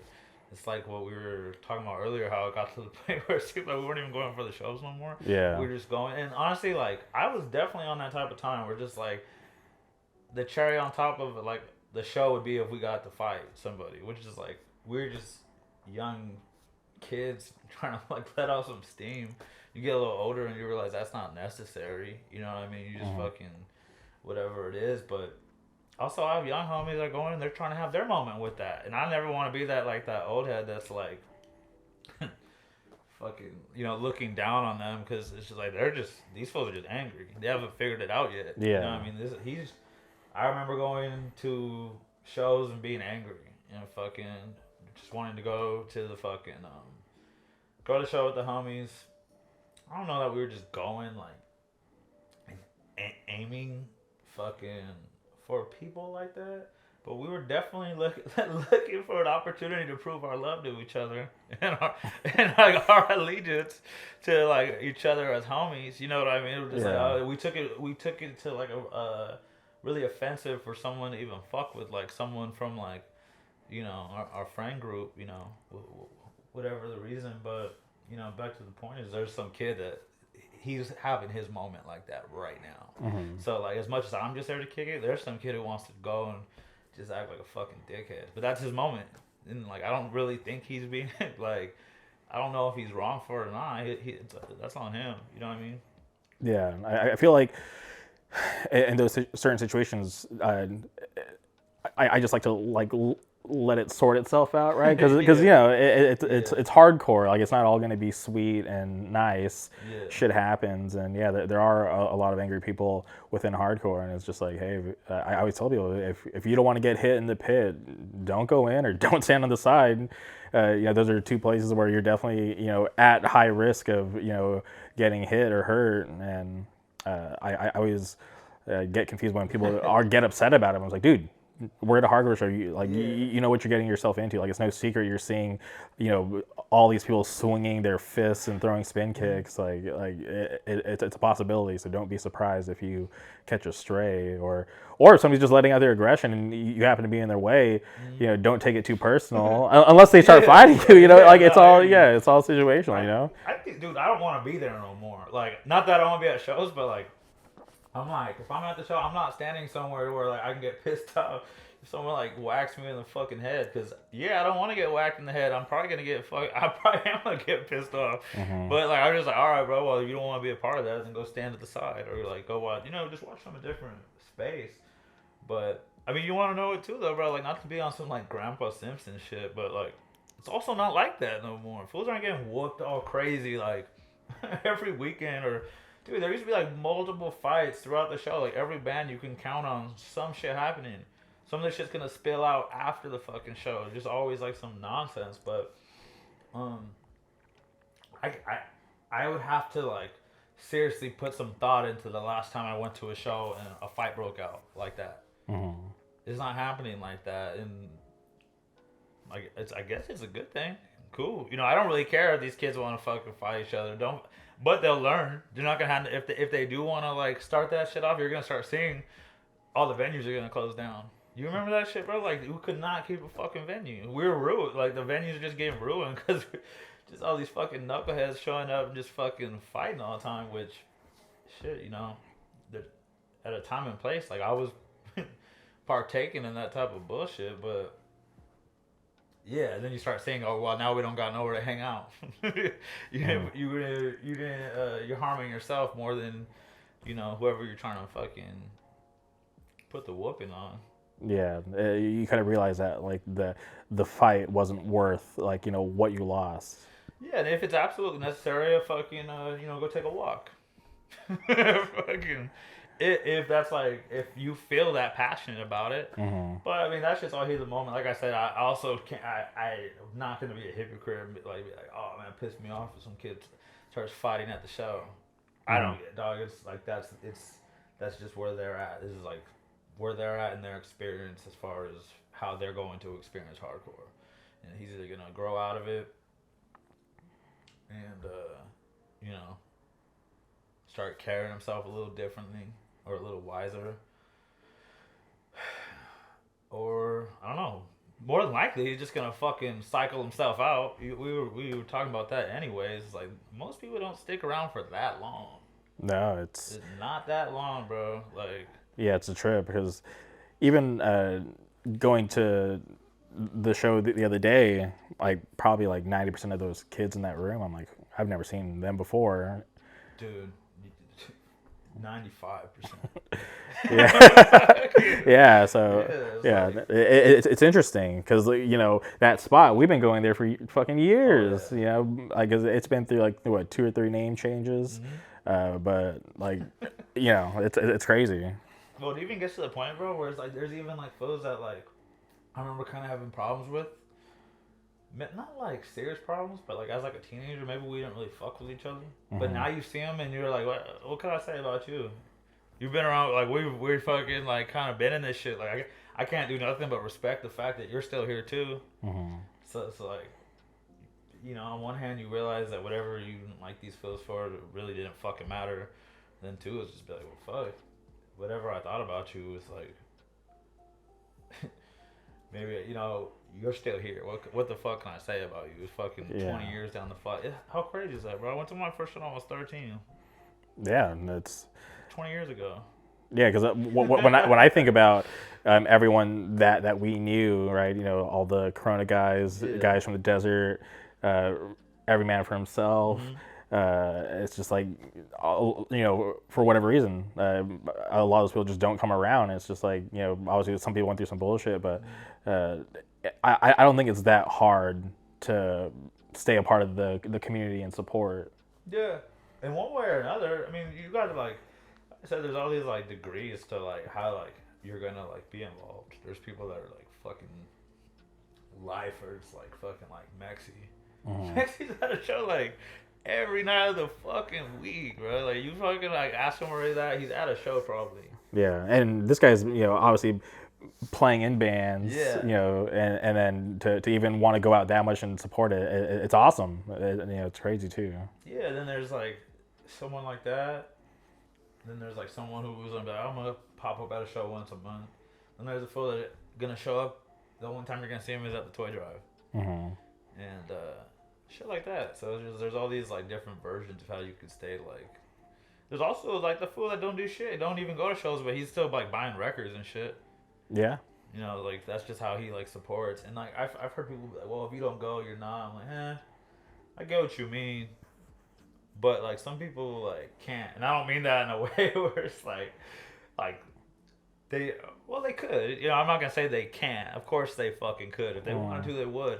But it just, they got to the point where, like, that's the best they could do now. It's like, you know, I still, like, got love for, like, the scene and, like, my roots and shit. So, I'm going to pick up the records, buy a shirt, support it that way. But I can't come out all the time. Or, like, you may never even see me again.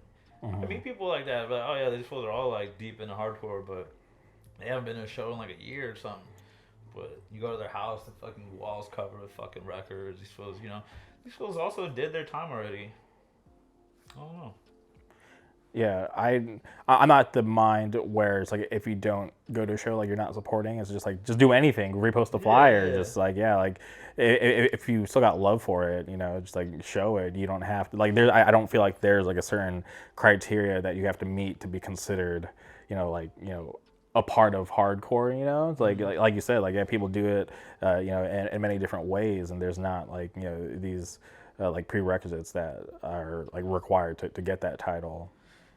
Yeah, plus now we got kids that come, and I'm not gonna say like they come, they don't even know why the fuck they're there. They're not there for the same reasons that I was there as like a kid, and I don't know that that's wrong or right. Maybe they'll figure it out, you know what I mean? But it's like the TikTok conversation. I don't have a problem with that at all. Yeah. Personally, I feel like it's bringing more people to the shows. Some of those kids will stick around, bro. Yeah. There was a time where there was like some old head that was like, you found out that was like hating on like kids in our generation because we found out about bands because of MySpace versus them getting handed a fucking tape or some shit like at a show, and like they didn't like the way we got into it. And just like these fools, the current TikTok thing and like the way kids are getting into hardcore right now is like, yeah, most of them aren't gonna be around in that in a few years. But come on, let's get real, dog. Most of the fools from our fucking time aren't around, and they weren't around. Like they started, like I said, they started cycling themselves off like every 4 years. Basically, like a high school phase. Yeah, and I agree. Like I don't mind the kids who like find it through YouTube, through TikTok, because the worst that's gonna happen is they're just gonna leave. Best case scenario, they stay, and it's like, all right, cool. Like I'm more willing to be open and wanting to, let those kids do their thing versus trying to shut them out, because some of those kids could be the next lifers, the kids that get some inspiration and want to be a part of it and start bands and help drive this thing forward. Because like I always tell people, it's like like hardcore is going to live past me, and I always hope that it's in good hands, that there's kids around that want to support it, that want to keep it going, because it like during COVID, right? Like we saw like shows stop, and this thing isn't guaranteed. Like without the hard work of people putting into it, so it's just like like I'm always hoping that these new kids that come around and get inspired and feel welcome and do things to help support it, or and it's like like the people who aren't really down, whether it's like a year, 2 years, they always fade out, right? And the real kids always stick around. So it's just like, and like I don't know how to determine who's real, who's not. I was just like, cool. It's like I just let them do their thing, and hopefully it's to better hardcore. Yeah, dude, for sure is that. But like, you know what? I think like the whole like stigma with like the TikTok shit and all like just like the new like outlets that people are getting into hardcore isn't really like how they're coming. It's these kids that come and they come to like a few shows and they think they have a say. Okay, got it. I think that's the fucking problem, because I remember like, bro, like, oh man, people like get offended by that. I mean, I don't really give a fuck either. Just like, you don't have a say. You don't have a say yet. How do we know you're ever gonna be here? Why the fuck should we start molding shit to you when we don't even know like how long you're gonna fucking be here? What the fuck? What have you done? Because this is like this shit moves without me or you. It's like it's always done, and the scene polices itself. Yeah. We take care of our own. If there's like a fucking problem, we police ourselves. But who the fuck are you to come and start like moving shit around? And hardcore does evolve. It's like hardcore is not some caveman thing. Yeah. It's like granted, like some of like the shit in it is fucking, I don't fucking know. It's grounded in tradition, bro. If you don't like it, then then you don't gotta be a part of it. Yeah, but I feel like a lot of these new kids, they don't have like proper guidance. I feel like I was lucky enough to meet someone like Justin Everyman, and for him to kind of break it down for me, like on the real, and tell me how like hardcore really works. Yeah. Because I was like just this young kid who was just like, all I cared about was like going on MySpace, learning all the lyrics, and making sure when that band comes through, I support them.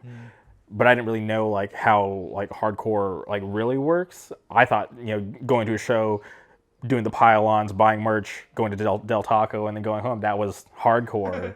But then it is. I guess that there's that's like a fucking That's an aspect of it. Yeah, for sure. You know what I mean? For sure. But then when, I meet someone like Justin who's been around, who's in a touring band, who, is in it and knows like, all the stuff that goes on behind the scenes that I had no clue about, I feel like getting that information helped me out a lot to have a better understanding of how things work. Yeah. And I feel like, there's like some new kids, because like I'll talk to new kids and I'm trying to talk about just, what I think is like local, like Southern California hardcore history, and kids don't even know about certain shit. And I'm just like, whoa, this is crazy that I'm telling you the history. Like, I feel like, like you don't have anybody else to like tell you about certain shit and about people. Cause like when I was younger, it was just blank faces because I'm traveling to the showcase. I'm the out of towner. I don't know anybody. But then as I'm getting deeper and deeper, like these like blank faces start becoming like, okay, these are the key players. I know who's in what band, who's behind what record label, whatever. It's just like, okay, that stuff starts becoming clear, and I start having a better understanding of stuff. And I feel like some people don't get that. Mm-hmm. Yeah, I mean, fuck. I don't know. The problem is these kids fucking think they know it all.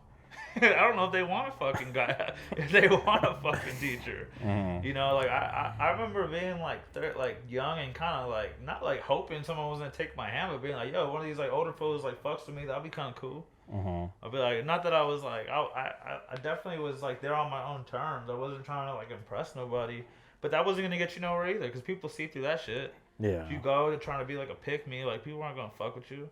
So and it took years for me to know anyone. Dude, basically you guys were like the first time that fucking like we like fuck with people outside of like our little like circle of friends. That's crazy. And by that point, like, yeah, we might have known some people that were like going to shows at Showcase or like said what's up, but they're those in passing relationships. We don't really know these fools. And that's the other thing about Showcase is everyone that was going to Showcase was not from Corona. Yeah. There was probably like 20 more kids from Corona outside of our circle. That's probably extreme, but there wasn't that many fucking people from Corona going to Showcase. I wasn't the Corona hardcore scene. I was like a community scene of the fools from Orange County, the fools from LA. Like all these fools are coming from all over the fucking place to make up you guys coming out. Just like that, everyone was coming from all over the place to create what was known as like the Showcase scene. It wasn't, for sure wasn't all fucking, at least when I got into that shit, it wasn't all Corona fools. And whenever I like talk to fools, about that, they're typically not from Corona. I don't know a lot of hardcore fools from Corona outside of like our friends. Yeah. I know that like Dorian from Soul Search, I went to school with him. Fuck, Rudy. There's like a few fools that are like from our generation of hardcore that were from fucking Corona. And like the shit that I remember being from Corona was like, do you remember Glory Kid Records? Yeah. Yeah, like that fool, I knew, I don't even know that he was like lived in Corona, but I knew this fool named Will who actually put me on to like a gang of shit. Like he gave me like a CD case, and that shit had like a bunch of burned CDs, and it had like everything from like Shadow Realm, Youth of Today, fucking Gorilla Biscuits, Stand and Fight, shit, like just all this shit. And he was like, if I ever had like a old head, which he gave me that booklet, and it was kind of it. He graduated from high school, and I never really seen him again.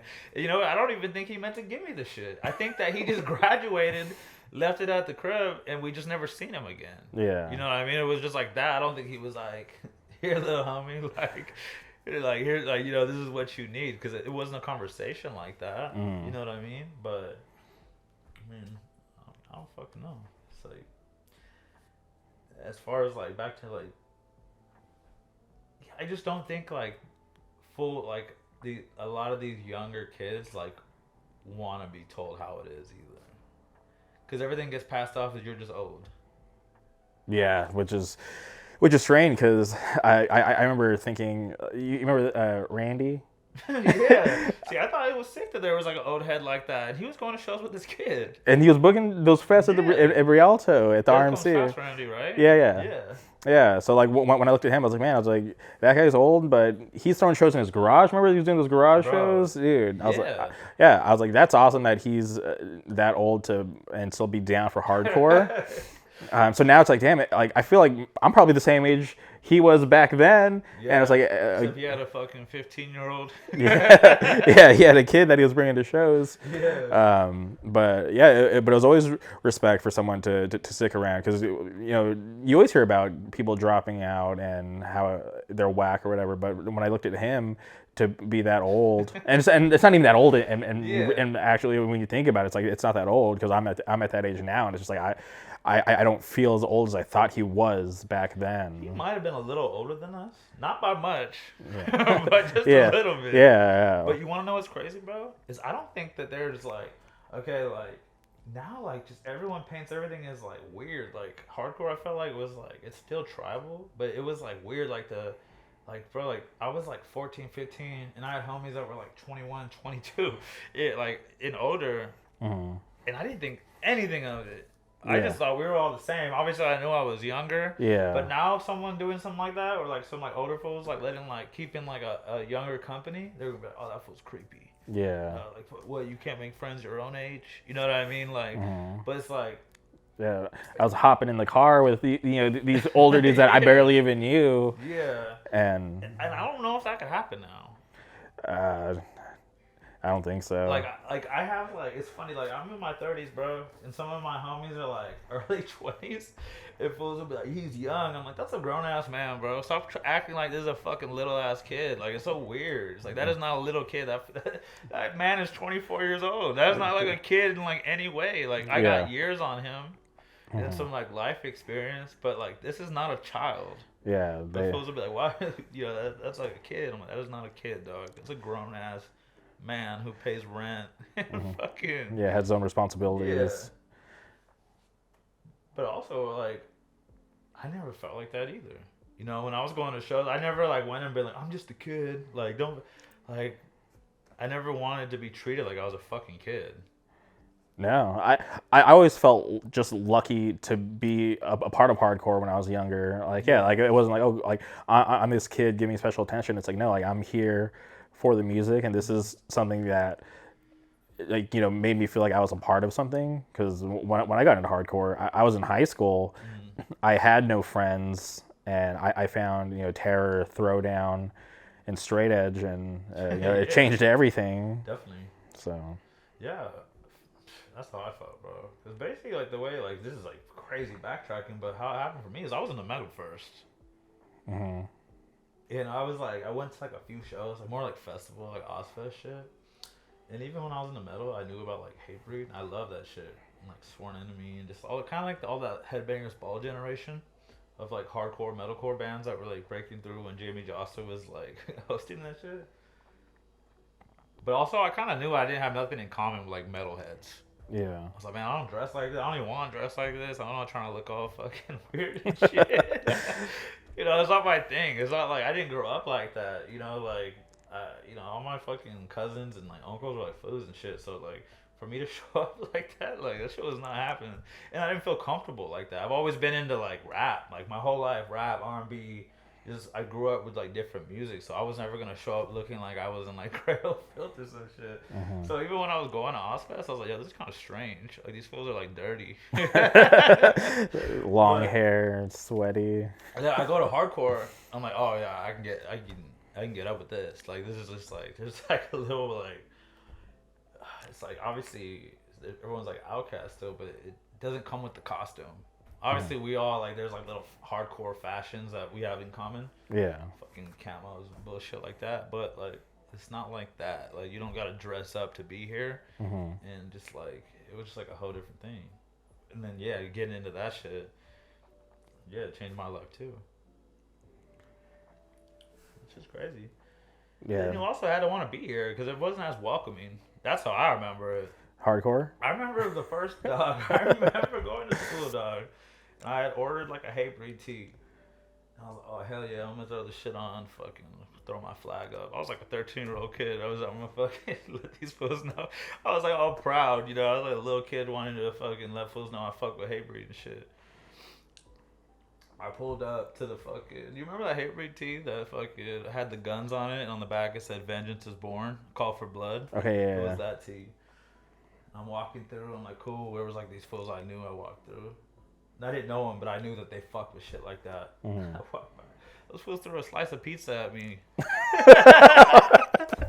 And then they give you your props. They just Hell no, zero props. They hated me more. yeah, damn. They were like, but before that, they had seen me wearing like metal shit. Okay. And I was like at a time where like you weren't doing that. You were like in their head, they're like, why is this fool wearing fucking hardcore shit? Well, he was just wearing a Slipknot tee or a Slayer tee or just some type of metal shit, you know. Mm-hmm. And you know what? To be honest with you, that shit made me want to stick around even more. I was not gonna let no one fucking like make me feel uncomfortable like that, and I did feel uncomfortable. So I guess they weren't gonna push me out though. You know what I mean? Because I was like, nah, I think I belong here. So you're not gonna tell me I don't. And I also knew that there was like this weird type of like kind of having to prove yourself. I don't want to call it like a hazing. It's not like fools are giving me like wedgies and shit, but you just kind of gotta prove you're gonna stick around. Mm-hmm. And I don't know that like I definitely don't think that's necessary, bro. But I feel like that's how we end up with like a little bit higher volume of like clowns like coming through like the scene is because they really do just like there's like no way to like filter them. But I feel like if a lot of these fools are greeted like this, they would fucking one time just they're not coming back. Yeah, but I do feel like with those clowns too, they always get sorted out, right? Yeah, we had our clowns too. Yeah, because they'll fuck up and do something wrong, and then they'll have to. That's their time. It's like, all right, like they're gonna have to be in the shits, and they're gonna have to deal with some real shit, and they're either gonna still like being around hardcore and all that after the fact, or they're gonna realize like, oh shit, like this isn't for me. Like I didn't like what I just had to go through. Yeah. So I always like to just give it time. I'm like, you know what, in time, it'll sort itself out. No, you're totally right, man. It's everything. Every time has its own version of the filtering process, and you're right. And even with our filtering process, that's what I was saying earlier. It didn't matter. We're still gonna have a bunch of fools that weren't gonna be there in a year, a bunch of fools that were gonna be there in 2. Mm-hmm. It doesn't fucking matter. It's not like because like there was like these like filtering process or like someone was given like a harder time that we had like all these like lifers. That's not true. You know what I mean? It's just not fucking true. Like, we still had food, like... And I don't even really like talking about that shit. That shit's not for everybody forever, bro. Like, even, like, I have homies that were, like, love this shit for, like, 5, 6, 7, 8 years. And now they kind of, like, moved on. Like, hardcore fucking served its purpose. But I don't look back and, like, on some, like, you never give a fuck. Mm-hmm. That's not, like, how I feel about that shit. Mm-hmm. I was like, yo, like... That shit wasn't serving you no more. Like, it's not what you needed no more. Maybe it got you to like a certain point. Then there's other people who are just gonna be there like forever, or longer, whatever you want to call it. Yeah, I feel like I've learned to stop trying to be like the judge, jury, and executioner when it comes to people in hardcore, because it's just like I want to, just like in my normal life, I want to just try to enjoy every moment and do whatever I can to help it grow and be able to live on past me.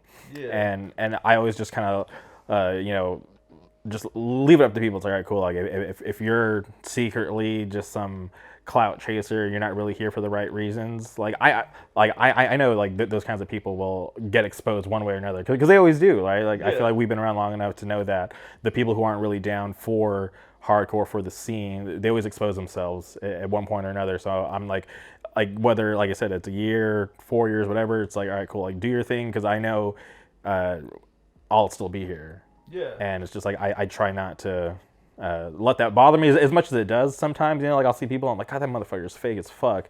They're not doing shit to bring any positivity or do anything to help grow the scene in any way. I'm just like, all right, I can't focus too much on that. Well, it's crazy, bro, because I think, like, in my experience, like, the quiet fools, the fools that kind of play the background, they end up coming up front in time, because they're just kind of playing their, you know, they're playing their part. They're just a person in the crowd. They're kind of doing it naturally. They meet people naturally. They're not like some dick rider, like a pygmy.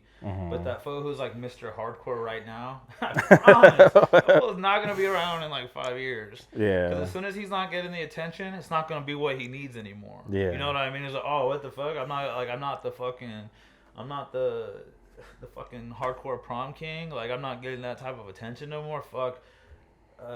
Whatever, this fool's gonna fucking disappear. It happens that way all the time. But there's fools that, like, man, like, I see it. I've seen, like, fools that are in big ass bands right now. But, oh, this fool, I've been seeing this fool, like, in the back of the show for years. You were just, like, the homie, or I didn't even know you, but you were just, I've always seen you. I just thought you were, like, the quiet kid in the back. And then I started, years start passing, I start seeing he's like meeting more people that I'm friends with, or I start seeing he's a little bit more social. He knows knows whoever. Then now he's fronting like a fucking band that everyone fucking loves. But he went the right route about it. You know, there is no right route. That's maybe not the right way to say it. But I feel like, I don't know. With me, I've always gave a fuck about how I got there. I'm not gonna be out there fucking riding anyone's fucking coattails. I'm not gonna be out there doing none of that shit. And I just never have and I never will. But you see those fools that are like dick riders and that shit, like those fools are expendables. Cause literally, like, you're fucking dick rider. Yeah, as soon as like you came around, people let you around because like you're prepared to like act like a sucker. But, like, as soon as you're not, that fool's not going to want you around. There's going to be some other kid who's ready to do what the fuck you're going to do. And then they're just like, all right, well, this fool makes me feel like a star the way you used to. You know, like, because, like, there's fools in hardcore that keep people around to serve their ego. I don't want shit like that around me at all. Yeah, it's so weird. I've seen people, like, all of a sudden be friendly once they see who I'm friends with, or just bullshit like that, and that shit don't even matter. As soon as that shit happens, bro, I want nothing to do with you.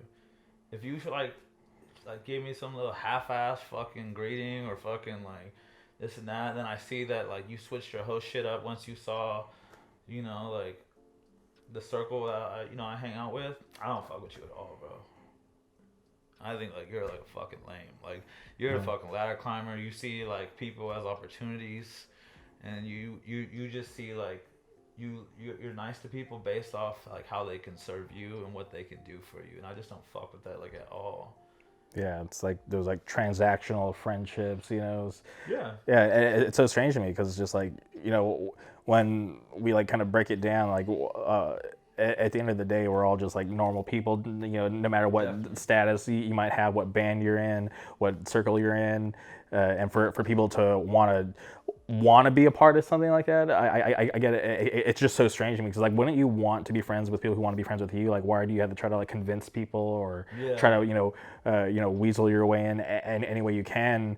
Because at the end of the day, like people are gonna have to get to know you, the real you, at some point, and it's just like, and if they don't like you, don't fuck with you, whatever, it's just like, well, why would you want to be around? Like, why would you want to put on an act just to be able to say you're friends with someone? It's the strangest thing to me. Bro, I see like fools in circles, and literally their role in the circle is to be the fucking pincushion. Like, fool, you're literally the fool that like your whole circle just makes fun of. Everyone's fucking like a dickhead to you, but you just want to like, and I feel bad for that person, like, but I'm just like, why are you there? Like, fucking Jesus Christ, like, go like hang out with some fools that like, like, and you know what, it's not even on them. Shame on the fools that do it, because that kid really just wants to be a part of like something, and he's just like, fuck, like this is like the only way. Like, I just want to be around friends. And it's a shame that this is the way like my so-called friends treat me. Yeah. But fuck, I don't want to be like lonely either. Fuck, like everybody needs somebody, right? But like, damn, it just like I don't keep people around like that. I don't need like a homie to like sit right there so I can like rag on him to make myself feel better about myself, you know. Yeah. And I see that shit. You know, that shit happens all the time, bro. I see all these fools that are just like little fucking butler ass hardcore fools are just attending to like some other fool's ego. Yeah, and it's so strange to me because like Like some people want to be cool so bad, but it's like it's not worth the sacrifice of you being yourself, and to be around people who are gonna like put you down or and not treat you right. I feel like that's like it's never worth it. Well, the funniest one is when you see the fool as fool. Like you see some fool who manages to work his way up the ladder, and all of a sudden now he's like all hard, or he's like a cool guy. Like, well, you're a nice guy. I fucking remember you. You're like you're polite and you got manners, but all of a sudden, fucking, you got a sharp tongue, and fucking, you over here fucking like being rude to everybody. Like, but I was like, man, like you were here long enough. Like, I seen your origin. I know you're not really like that. Yeah. But you've like kind of molded yourself into that because you felt like that's what you needed to be. But all that shit, that's like a glass house to live in. Like in time, people realize that's not really you. You're not really built like that. So if you're a nice guy, just be a fucking nice guy, bro. Yeah. What's wrong with being a nice guy? No. I love a nice guy. Like, dog, like I like genuinely love being around kind-hearted people and people who just like lead like that. Mm-hmm. Like some fools, like sometimes like I'm around fools and like some fools like keeps like talking about a fight he got in or like I'm like who the fuck even asked you about like that Yeah. shit? Like he just like wants to tell like his war stories. Yeah. I'm like, dog, I do not want to hear none of that shit. Mm-hmm. But I don't know, just rambling. Okay, I'm curious about the band because right, you sing for yeah, you sing for a band called No Way Out. It's the main reason why we're here today. Yeah. But I'm curious, how did this band come together? Because I obviously had no idea that this was something in the works, but I want to know where did the idea come from? Dude, fucking. I've been trying to. Dude, this is like the band that, like, no shade to, like, the homies from Corona, but this is what Mad Crew. I always wanted to do with Mad Crew. Do you remember I was doing that? Yeah, so, like, this is like the same band. Not the same band at all. All different members, but I've always wanted to do, like, internal affairs, piece by piece, like, fast LA shit mixed with, like, some, like, Boston straight edge sound type shit. And I've been trying to do that forever. You know, Mad Crew didn't work out that way. Just timing. Yeah. And then I've been trying to start this shit forever. I've been just started looking for like members, but that was like impossible. And you know what's crazy is it was gonna be me and Lil Andrew. Really? Yeah, like I was like me and Andrew were talking about doing it, but just timing. I was working like a gang at the time. He had his band and work, so we just never really got to meet up.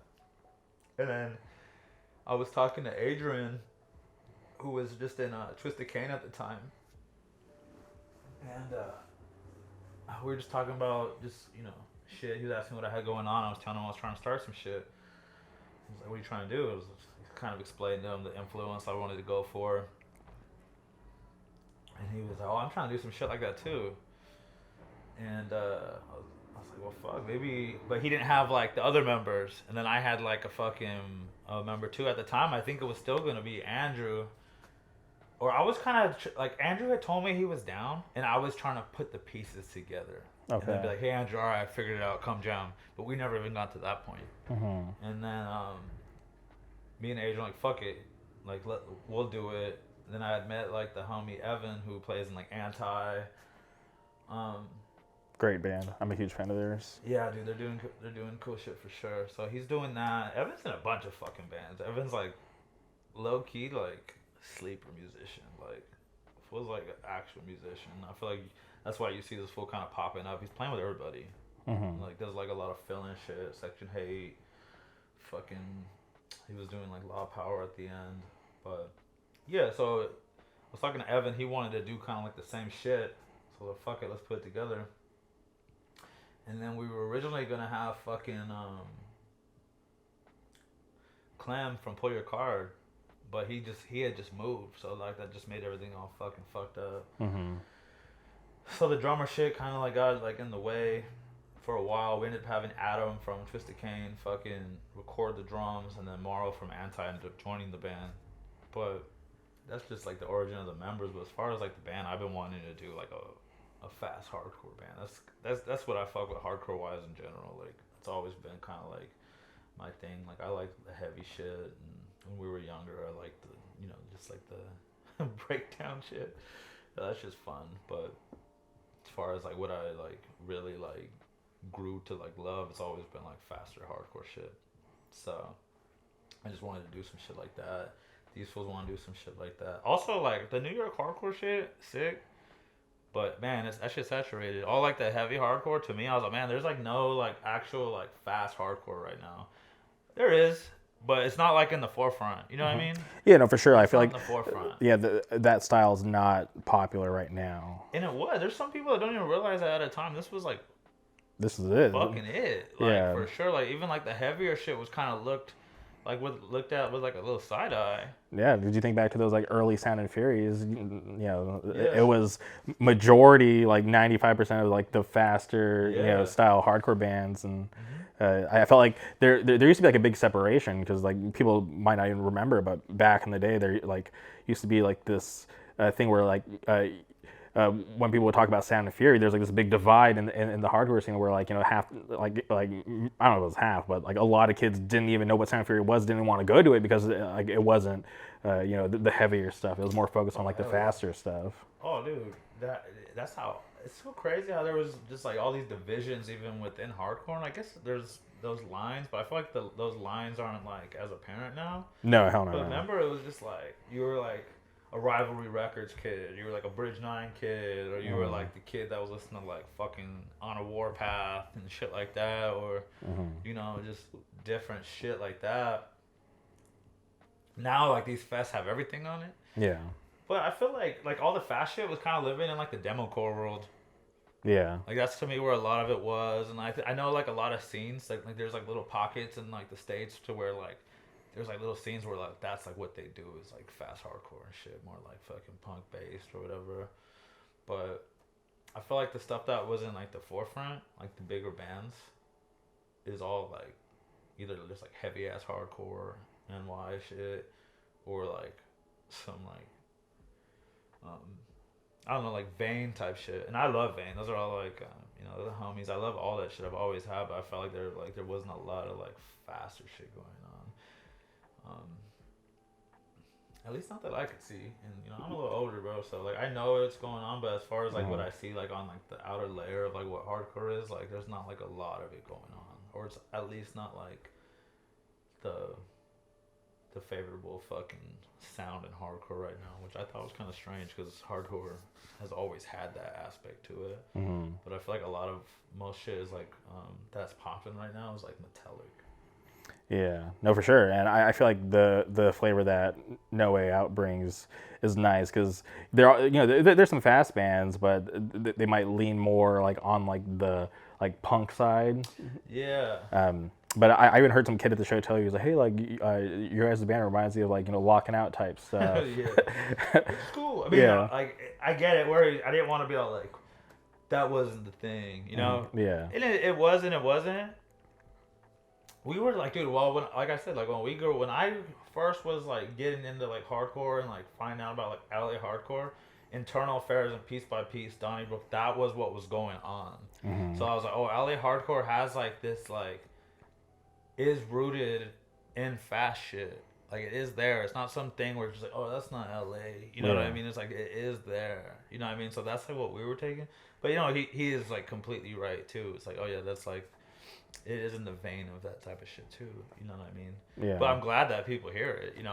I've heard people, I've seen people bring up everything from that type of shit to Think I Care to like No Tolerance or just like I said, like the Piece by Piece shit, which is cool. I don't know that we sound like any of that shit like exactly, but we just wanted to be some shit from like that type of time. You know what I mean? 100%, yeah. And hearing the record and then even seeing it live, I feel like you guys do like a really good representation of that. Because when I was, finding out about your band and just curious about what the sound was like, I was like, okay, like I wonder if this will stick out or if it's just going to kind of blend in with everything else that's going on. But I feel like you guys do like a really good job of doing something that's a little different from what's currently going on in the area. Me too. I mean, dude, I felt the same shit. No, not to be like, oh yeah, this sticks out like that. But like, I didn't know how it was. I didn't know. I didn't know how it was gonna be received. That's for fucking sure. I kind of thought people were gonna like be like shrug, You know, that's fine. You know what I mean? Like, but I feel like it's been received kind of well. Not like fucking blew up or nothing, but like we've only played like a handful of shows and they've been received pretty well. You know. Yeah, I posted that story from your guys' set from the other night, and a lot of people were curious. And I was like, okay. I'm surprised that a lot of people don't already know, but I was like, cool. If I can help spread the word, like I'm like super down to do that because I support the music, I support you guys, and I want to tell everybody about what you guys are doing down here. Yeah. Fuck yeah, man. As far as like that's basically like how like the band started though. Like just on that type of shit. We're writing some new shit right now as well. And I'm curious, your first show was in Las Vegas. Yeah. And obviously this goes way back to obviously those relationships that we'd built so long ago. So I think it's awesome that they're down to support you guys. But what was the idea? Like, how did you guys get asked to play the show? And why did you guys go to Vegas for your first show? Well, Dustin's fucking fan. Bro, Dustin and Adam are like my best, like some of my best fucking friends. Like, Damn, dude. Adam Legs. Dude, like those are like my dogs. Like, he lived in California for a bit, right? Yeah, dude, he's like, those fools all have Corona cards. Yeah. Fucking, like, those fools all, like, we all grew up together, but like, you know, it's funny because even the band was like, fucking, like, man, I don't know if we could do fucking Vegas first. I'm like, bro, trust me, like, we're gonna get love out there. Like, I've been going to shows there since I was like a kid. I know all those fools, like, all the Black Path fools, but before there were Black Path, like, I've just known those fools. We've been friends forever. Yeah. And to be honest, it's not like we did the show to be like, our first show is gonna be in Vegas. We did like think that we were going to be able to book something before, but it just didn't happen that way. Okay. But then when it happened, they were like, well, maybe we just cancel the Vegas show too, because I don't know if our first show should be in Vegas. And I was like, nah, shit's gonna crack out there. They're gonna for sure show us love. Like, and yeah, I've always considered Vegas like home away from home. Like Dustin, Adam, Albert, Eddie, Aaron, like those fools have all their like little, they got their last of the Mohican situation out there too. And it's basically just like out here, you know, there's only a handful of them, but yeah. All those fools are still there, you know. Justin, fucking, but yeah, but also like who the fuck doesn't want to play Vegas?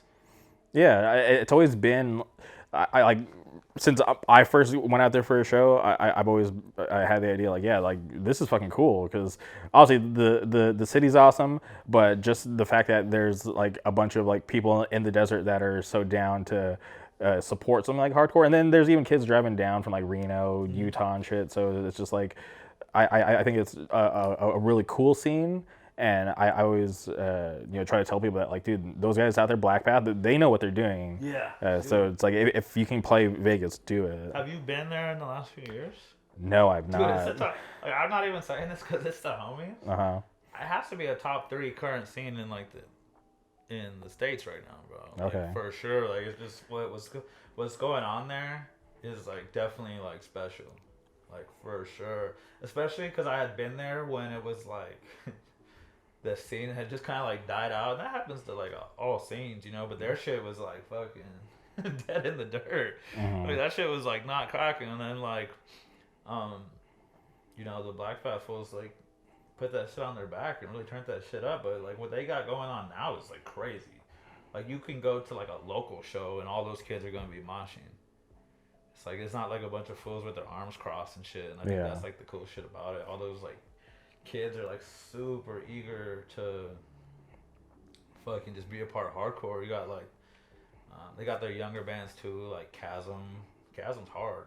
What's that new band, 1,000 Ways to Die? 1,000 Ways to Die, yeah. The Homie Grapes and that. Yeah. So they got all their like that band Scrutiny is pretty sick too. They're on some fast hardcore shit.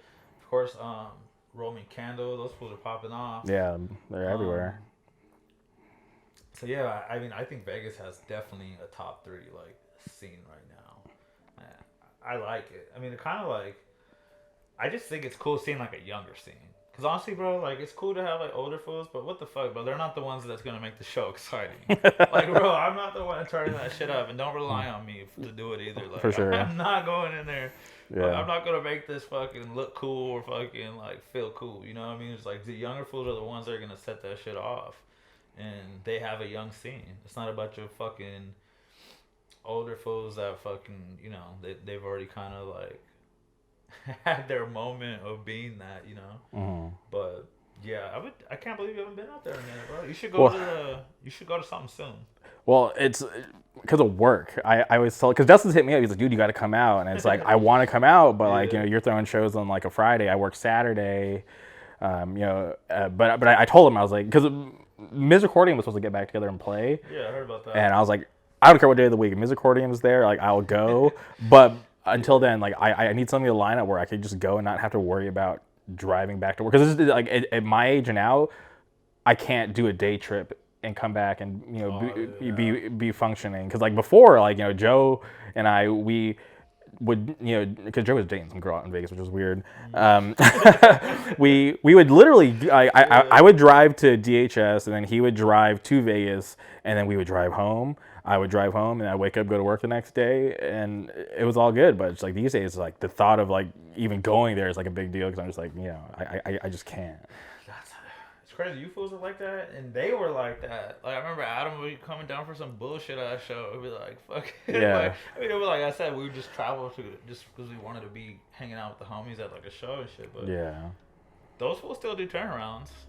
Those fools came to midnight hour like recently and fucking went home the same night. They're crazy, man. But yeah, I definitely love that. Even with their success, they still will drive out here, you know, like, and support, because like that's how much they still care. Like even though they have something awesome going on in their hometown that they're cultivating, like they're not too good to come out here and still support. Yeah, man, you gotta hand it to them for that shit. I mean, all those fools. I mean, you see all of them. I mean, fuck, you see, yeah, bro. You just got like they got like their staples in their scene. I think they do like a good job of like being cool to like the younger fools. Like, I always see that Joey hanging out with like the younger cast and supporting like the younger bands, and that shit means a lot. Cause just like what you're talking about with like Justin Everyman, that one did the same shit to me. I remember going to the show and he was like, read the lyrics. Yeah, bro. He was like, just make sure you're reading the lyrics. And I was like, at the time, I already loved lyrics and shit, so I was just like, but I thought it was cool that he put the emphasis on that shit. Because you know that shit mattered to me. I was like, okay, cool. Like we're all on the same page, or most of us. You know what I mean? But he was always talking about support the bands, this and that, fucking so. But to have someone who at the time who I had seen on like a stage, even like, you know, fuck with me like on any type of level, yeah, that shit matters. To be like, to kind of just embrace younger fools. Yeah, 100%. Because kids, like younger kids or newer kids, they don't realize that the people on stage, the people booking shows, they're just like them. Like, you know, like that kind of stuff is attainable, and they could be there too. Yeah. But it's just, you know, with time, those are the kind of things that they learn with just being around hardcore. It's like, yeah, like as much as like, you know, you might like put them on a pedestal and think they're like some celebrity, it's like they're just another hardcore kid that was like in the same position you were, you know? Oh yeah, for sure. I felt like that's like the thing about hardcore. Like it's always been said, but yeah, you stick around long enough, you end up fucking knowing like your childhood fucking the singer of your favorite band of your childhood. You know what I mean?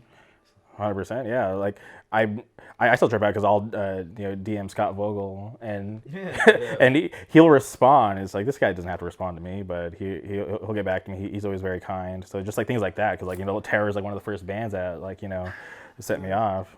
Most people are fucking pretty down to earth, but you know, and then there's people that aren't. But it's like, damn, like you're like the dude that thinks you're cool in hardcore. Like no one's cool here, bro.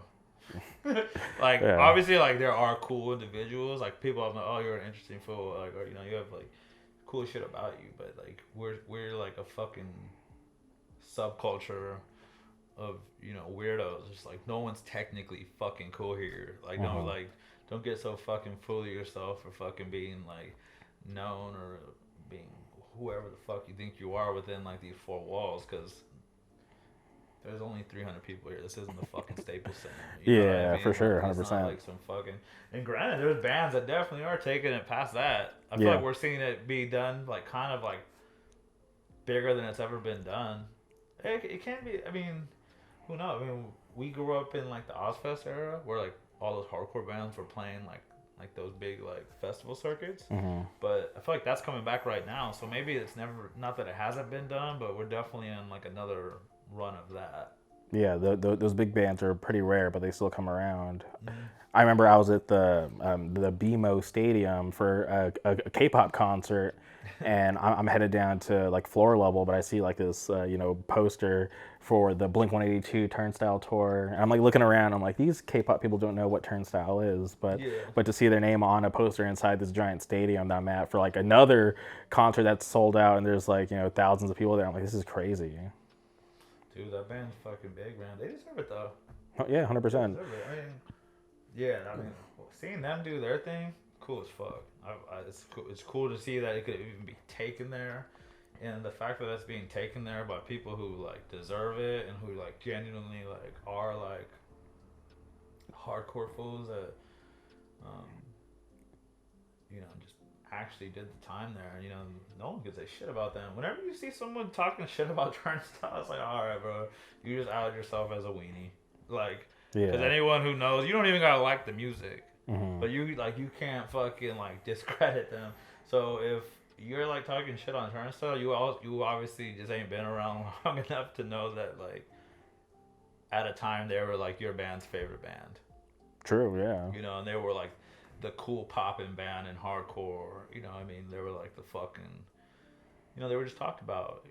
Now they're like on like a whole nother fucking level. And they've kind of been what they are now for years, but they definitely did their time. So I don't know. I don't like seeing shit like that.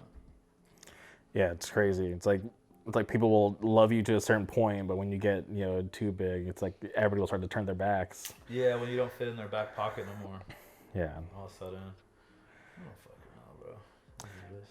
Okay, so you play Vegas. Obviously, it went well because you guys are still a band. You guys are still doing stuff. You're going back to Vegas. Yeah. We're playing with Tsunami on the 15th. Which is an awesome show. That's like leading up to For the Children. Yes. Which was awesome. For the Children's gonna be sick. Yeah, crazy lineup. They always manage to bring something very special, to LA at the end of the year. Yeah, dude, X and Nate, man, they fucking always. I don't know. I always look forward to For the Children. I feel like they always like deliver. It's always sick. I love the Velasco. I don't know. It's my favorite. Definitely my favorite show of the year. Yeah, and that's a good venue too. I was always surprised that Sound and Fury left that. Obviously, what they're doing now is crazy. It's bigger, but I think the couple years that they did at the Blasco, it was cool. What they're doing now is crazy, huh? Yeah, it's big. It's kind of cool to see it taken to those heights. Because man, I never thought. Yeah, I if I'm being honest, I'm not a fan of this setup. I don't really like that, like this era of Sound and Fury. Like it's cool. Like I'll always support them. They always do awesome stuff. Yeah. But I always think back to 2020, and I always imagine what it could have been. Because remember, they had it booked for like that airport hangar or airplane hangar by the beach in Ventura. So I'm always kind of like wondering like what that setting would have been like. Because I've loved every iteration of it, but just this the outdoor version, not the biggest fan of it, but still gonna support because, like I said, I love what they do. Well, yeah, dude, the outdoor shit, especially like, man, that shit whoops your ass. Like, just being in the sun. Yeah. Dude, like, obviously, I mean, I think even they know, like, it loses, like, a little bit of, like, the personal aspect of it. When you're dealing with, like, these bigger, like, fucking venues and shit, there's, like, new rules introduced. Like, I know last year, like, the barricade thing was the thing. But yeah, seeing that big boy video. Like, people, the barricade was, like, on the stage, and I'm like, what is going on? This is strange. But you know what? Yeah. At the same time, these things are gonna go down in history. I love seeing the homies do shit and like pushing boundaries and like putting hardcore like on like this fucking like big stage, because I do think hardcore deserves that, and I think it's cool, and it won't last forever. I mean, I don't fucking know. I don't think that like hardcore is always. We're like in like a cool spot to where it's like reaching like a gang of fucking people's ears right now. So the fact that like. They could even do Sound and Fury, and like that shit is packed the fuck out. It's not like they're fucking like booking a venue that's too big. No, it's like, oh, we kind of like got ahead of ourselves. Like that shit is kind of necessary for how many people are willing to go. Yeah. And then one of my first ever like concerts or like metal shit was like a Ozfest. So there's definitely some kid having his experience like that too. But it's a trip that like Sound and Fury can be that now. You know what I mean? Yeah, 100%. Be like someone's like Ozfest experience. You see, I've seen the crowd, bro. There's like all these like little weirdos in there, like fucking like. I'm just like, yo, like this is definitely like your first show, and like that's cool. Like that's how like you come. You don't know what's up. You don't fucking. You're just coming to enjoy the music. They have no idea about the culture behind it yet. They're just coming to enjoy bands. Yeah, it's like day one for them. Yeah, it's like literally their first thing. Like that's just a trip. I mean, I love seeing this. Dude, there was some kid. I don't know if you saw that shit like at the show. It had to have been like one of his like first like shows. Like he was like stuck walking around like getting signatures on his poster. I was gonna bring that up because I saw he asked you to sign the poster, and I thought that was really kind of you to do that because you could have easily said no. Nah, never, bro. I mean, I'm not shit. In a month or two, he'll fucking yeah. Sooner, like eventually, I'm like, oh yeah, that motherfucker ain't nobody. You know what I mean? But like, you know, like that. But that was like back to like the Sound and Fury being like the outlet for fools to come to like their first thing instead of like what it was at time, where it was kind of like the if you know type fest. Not that it was ever a fucking secret. You know what I mean? But there's a certain type of kid went. But just like that show, that's crazy, man. Like this is someone's first show tonight, or not first show, but his first batch of shows, and he's still like excited. Yeah. It's not like there's no like fuck. He hasn't had a bad experience. Yeah, because I mean, granted, like I felt sorry to say it, but he'll get it. Eventually, he's gonna be like, oh.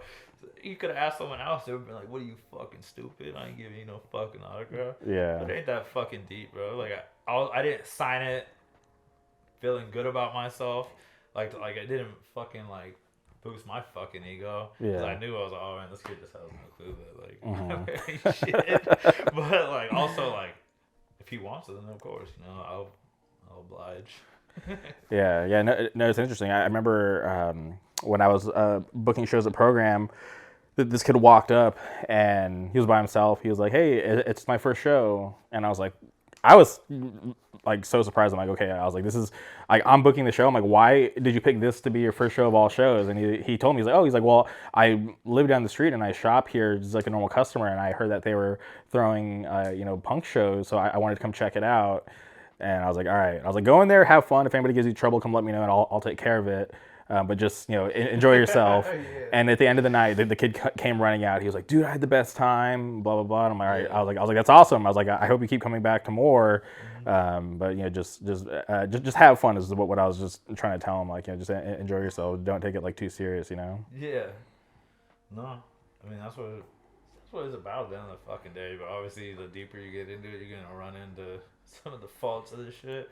But but I feel like those are the tests to see if like you're really down for this shit. Definitely. You know? Yeah, they're all necessary, bro. Yeah, like it's not a fucking like I said, bro. Like I'm not like earlier. I'm not mad at the kids that come and they're fucking looking for trouble. They feel fucking trouble, bro. Yeah. And this is like what else do they do?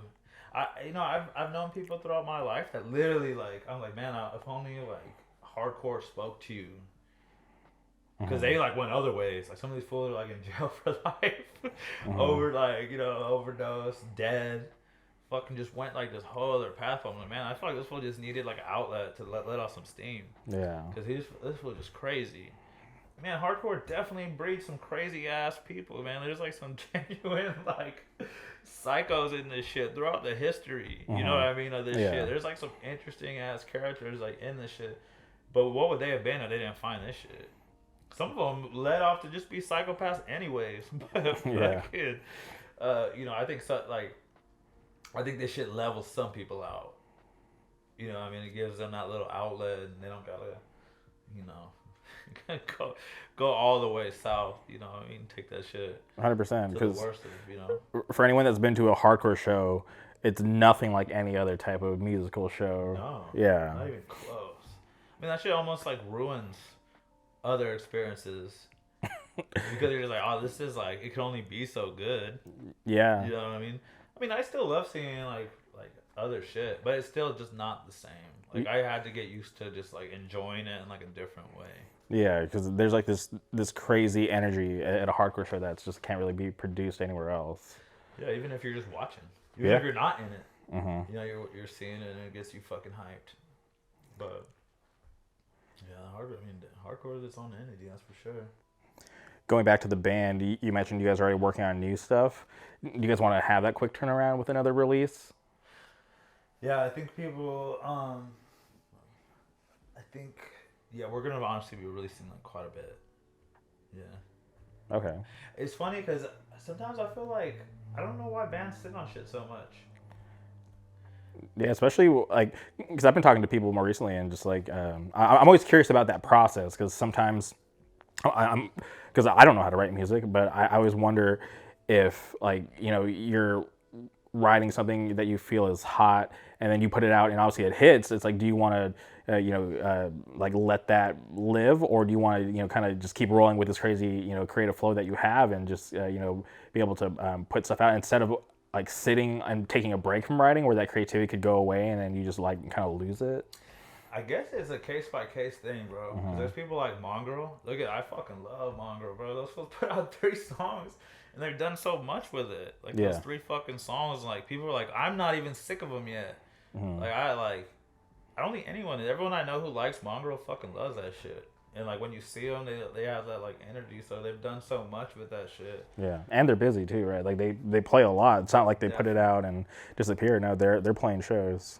So if you can like go that route, that's like I've seen people do it. There's definitely always been a band that like drops like a fucking demo or EP, and all of a sudden they're touring for like a year or 2, and I think we could have went that route. Not to say that the fucking off the strength the fucking demo, we could do whatever, but I want to release more music. I want to have like a little longer of like a fucking set, and I want to kind of like catch the energy we have, and I don't want to oversaturate that shit either, but I at least want to fucking put out like a few more fucking songs and then just kind of like let people sit. Because even when we release those new songs, it'll be like, it'll guide people back to like the demo. 100%, yeah. People have heard it, but it's still relatively unknown, Yeah, I feel like you guys are still at the point where the most important thing is like getting in front of people, and that's gonna really turn people on to being like, hey, like we need to check this band out. Definitely. Yeah, so I don't know. I just want to release fucking music, but we'll see how that turns out. But I do feel like there's some band that fucking like I said, there's like the Mongrel way where like they just put out those tracks and they kind of just like ride the wave of that shit. But there's bands where I'm just like, yo, like that's just not working for you. Like you caught like a little bit of attention and you just like let it die all the way fucking down. And do you have like a time frame for this new music? Like, is it even close to being recorded, or are you guys just still in the middle of the writing process? January to record. Oh, okay. It's gonna come soon. Okay, awesome. It's gonna come soon. It'll low key. We'll probably have stuff out like in like definitely the first quarter of this coming year. Okay. Probably by like February, March. And as far as it seems like you guys are pretty active. Do you want to ramp that up in the 2024 or touring plans? Do you guys have like any long-term goals? We've definitely been talking to like a few pretty sick bands about doing like nothing long, but just like some weekend warrior type shit. Okay. I know we already have like a handful of shows booked for next year, and then like there's like a few things I feel like it'd be kind of premature to bring them up because they're not in stone. Yeah, for sure. But hopefully they do happen. But those would definitely be cool. But I don't think they would be any longer than like a week. I would like to fucking definitely do some more extended shit. Obviously, bands don't really tour like they used to. It's not like folks are going to do it like fucking 2-month tours anymore. Yeah, it's more like regional. Like, yeah. But I would like to do like a week or 2. That'd be cool. But nothing in stone. Other than stone. I mean, dude, we're in like infant stages of this shit. For sure. But yeah, the new music would definitely be out like first quarter of 2024, which is pretty fast. I mean, I don't even know when the demo come out in like August. Yeah, not that long ago. Yeah, it hasn't been long at all. Yeah, Well, I'm definitely looking forward to it. New music, so that's awesome because to be able to have that quick turnaround, I think it's awesome, and for you guys to be that down and want to put out more stuff, it's really awesome.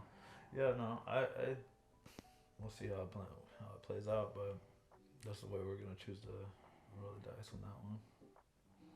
Okay, and is there like any places like you have in mind that is like a goal of yours that you guys want to travel to and play, like a certain city? I want to play New York. I want to play Boston too. And I want to check out. Man, I'll play anywhere. I'll play anywhere. It's funny as like I start saying that, I like start naming a bunch of states. I guess it kind of fucks up the question. Yeah. But I would like to play Boston. I want to play on the East Coast. Okay. Even like Florida too. So. Be cool, and then obviously it'd be cool to take that shit overseas. If that shit makes sense to do, we'd love to do that shit. But we'll see. We'll play anywhere people will have us. To be honest with you. Yeah. But I mean, I imagine we'll get to play most of these fucking places in time, but. Yeah, I think that's it. It's like you guys are still like a newer band, but as time, people will start to figure you guys out, and start listening and wanting to hit you guys up to go places. So yeah, I think it's just a matter of time. Yeah, I just want to play with our friends. Obviously, I want to play with people who love the band, but I mean, dude, just to be able to have a band and like use it like as a vehicle to like visit like the homies and shit. What else can you want? 100%. So hopefully, I'm sure it'll play out that way. So see how it goes though. All right. Well, 2024, No Way Out takes over. Yeah, appreciate that though, Jamie. Yeah. Well, Devan, I appreciate your time today. You've been very gracious with your time. We've been friends for a long time, so I appreciate you letting me pull up and have you on today. But before we sign off, is there anything else you'd like to say? No, man, I appreciate your time. Sorry if I rambled a lot. I knew it was gonna go that way, just because me and you like just like kind of like know each other for a minute. So there's gonna be a little bit of a rambling type of conversation, but I feel like it was cool. Yeah. Thanks for having me. No problem. Thank you everybody for tuning in. We'll be back soon. Goodbye.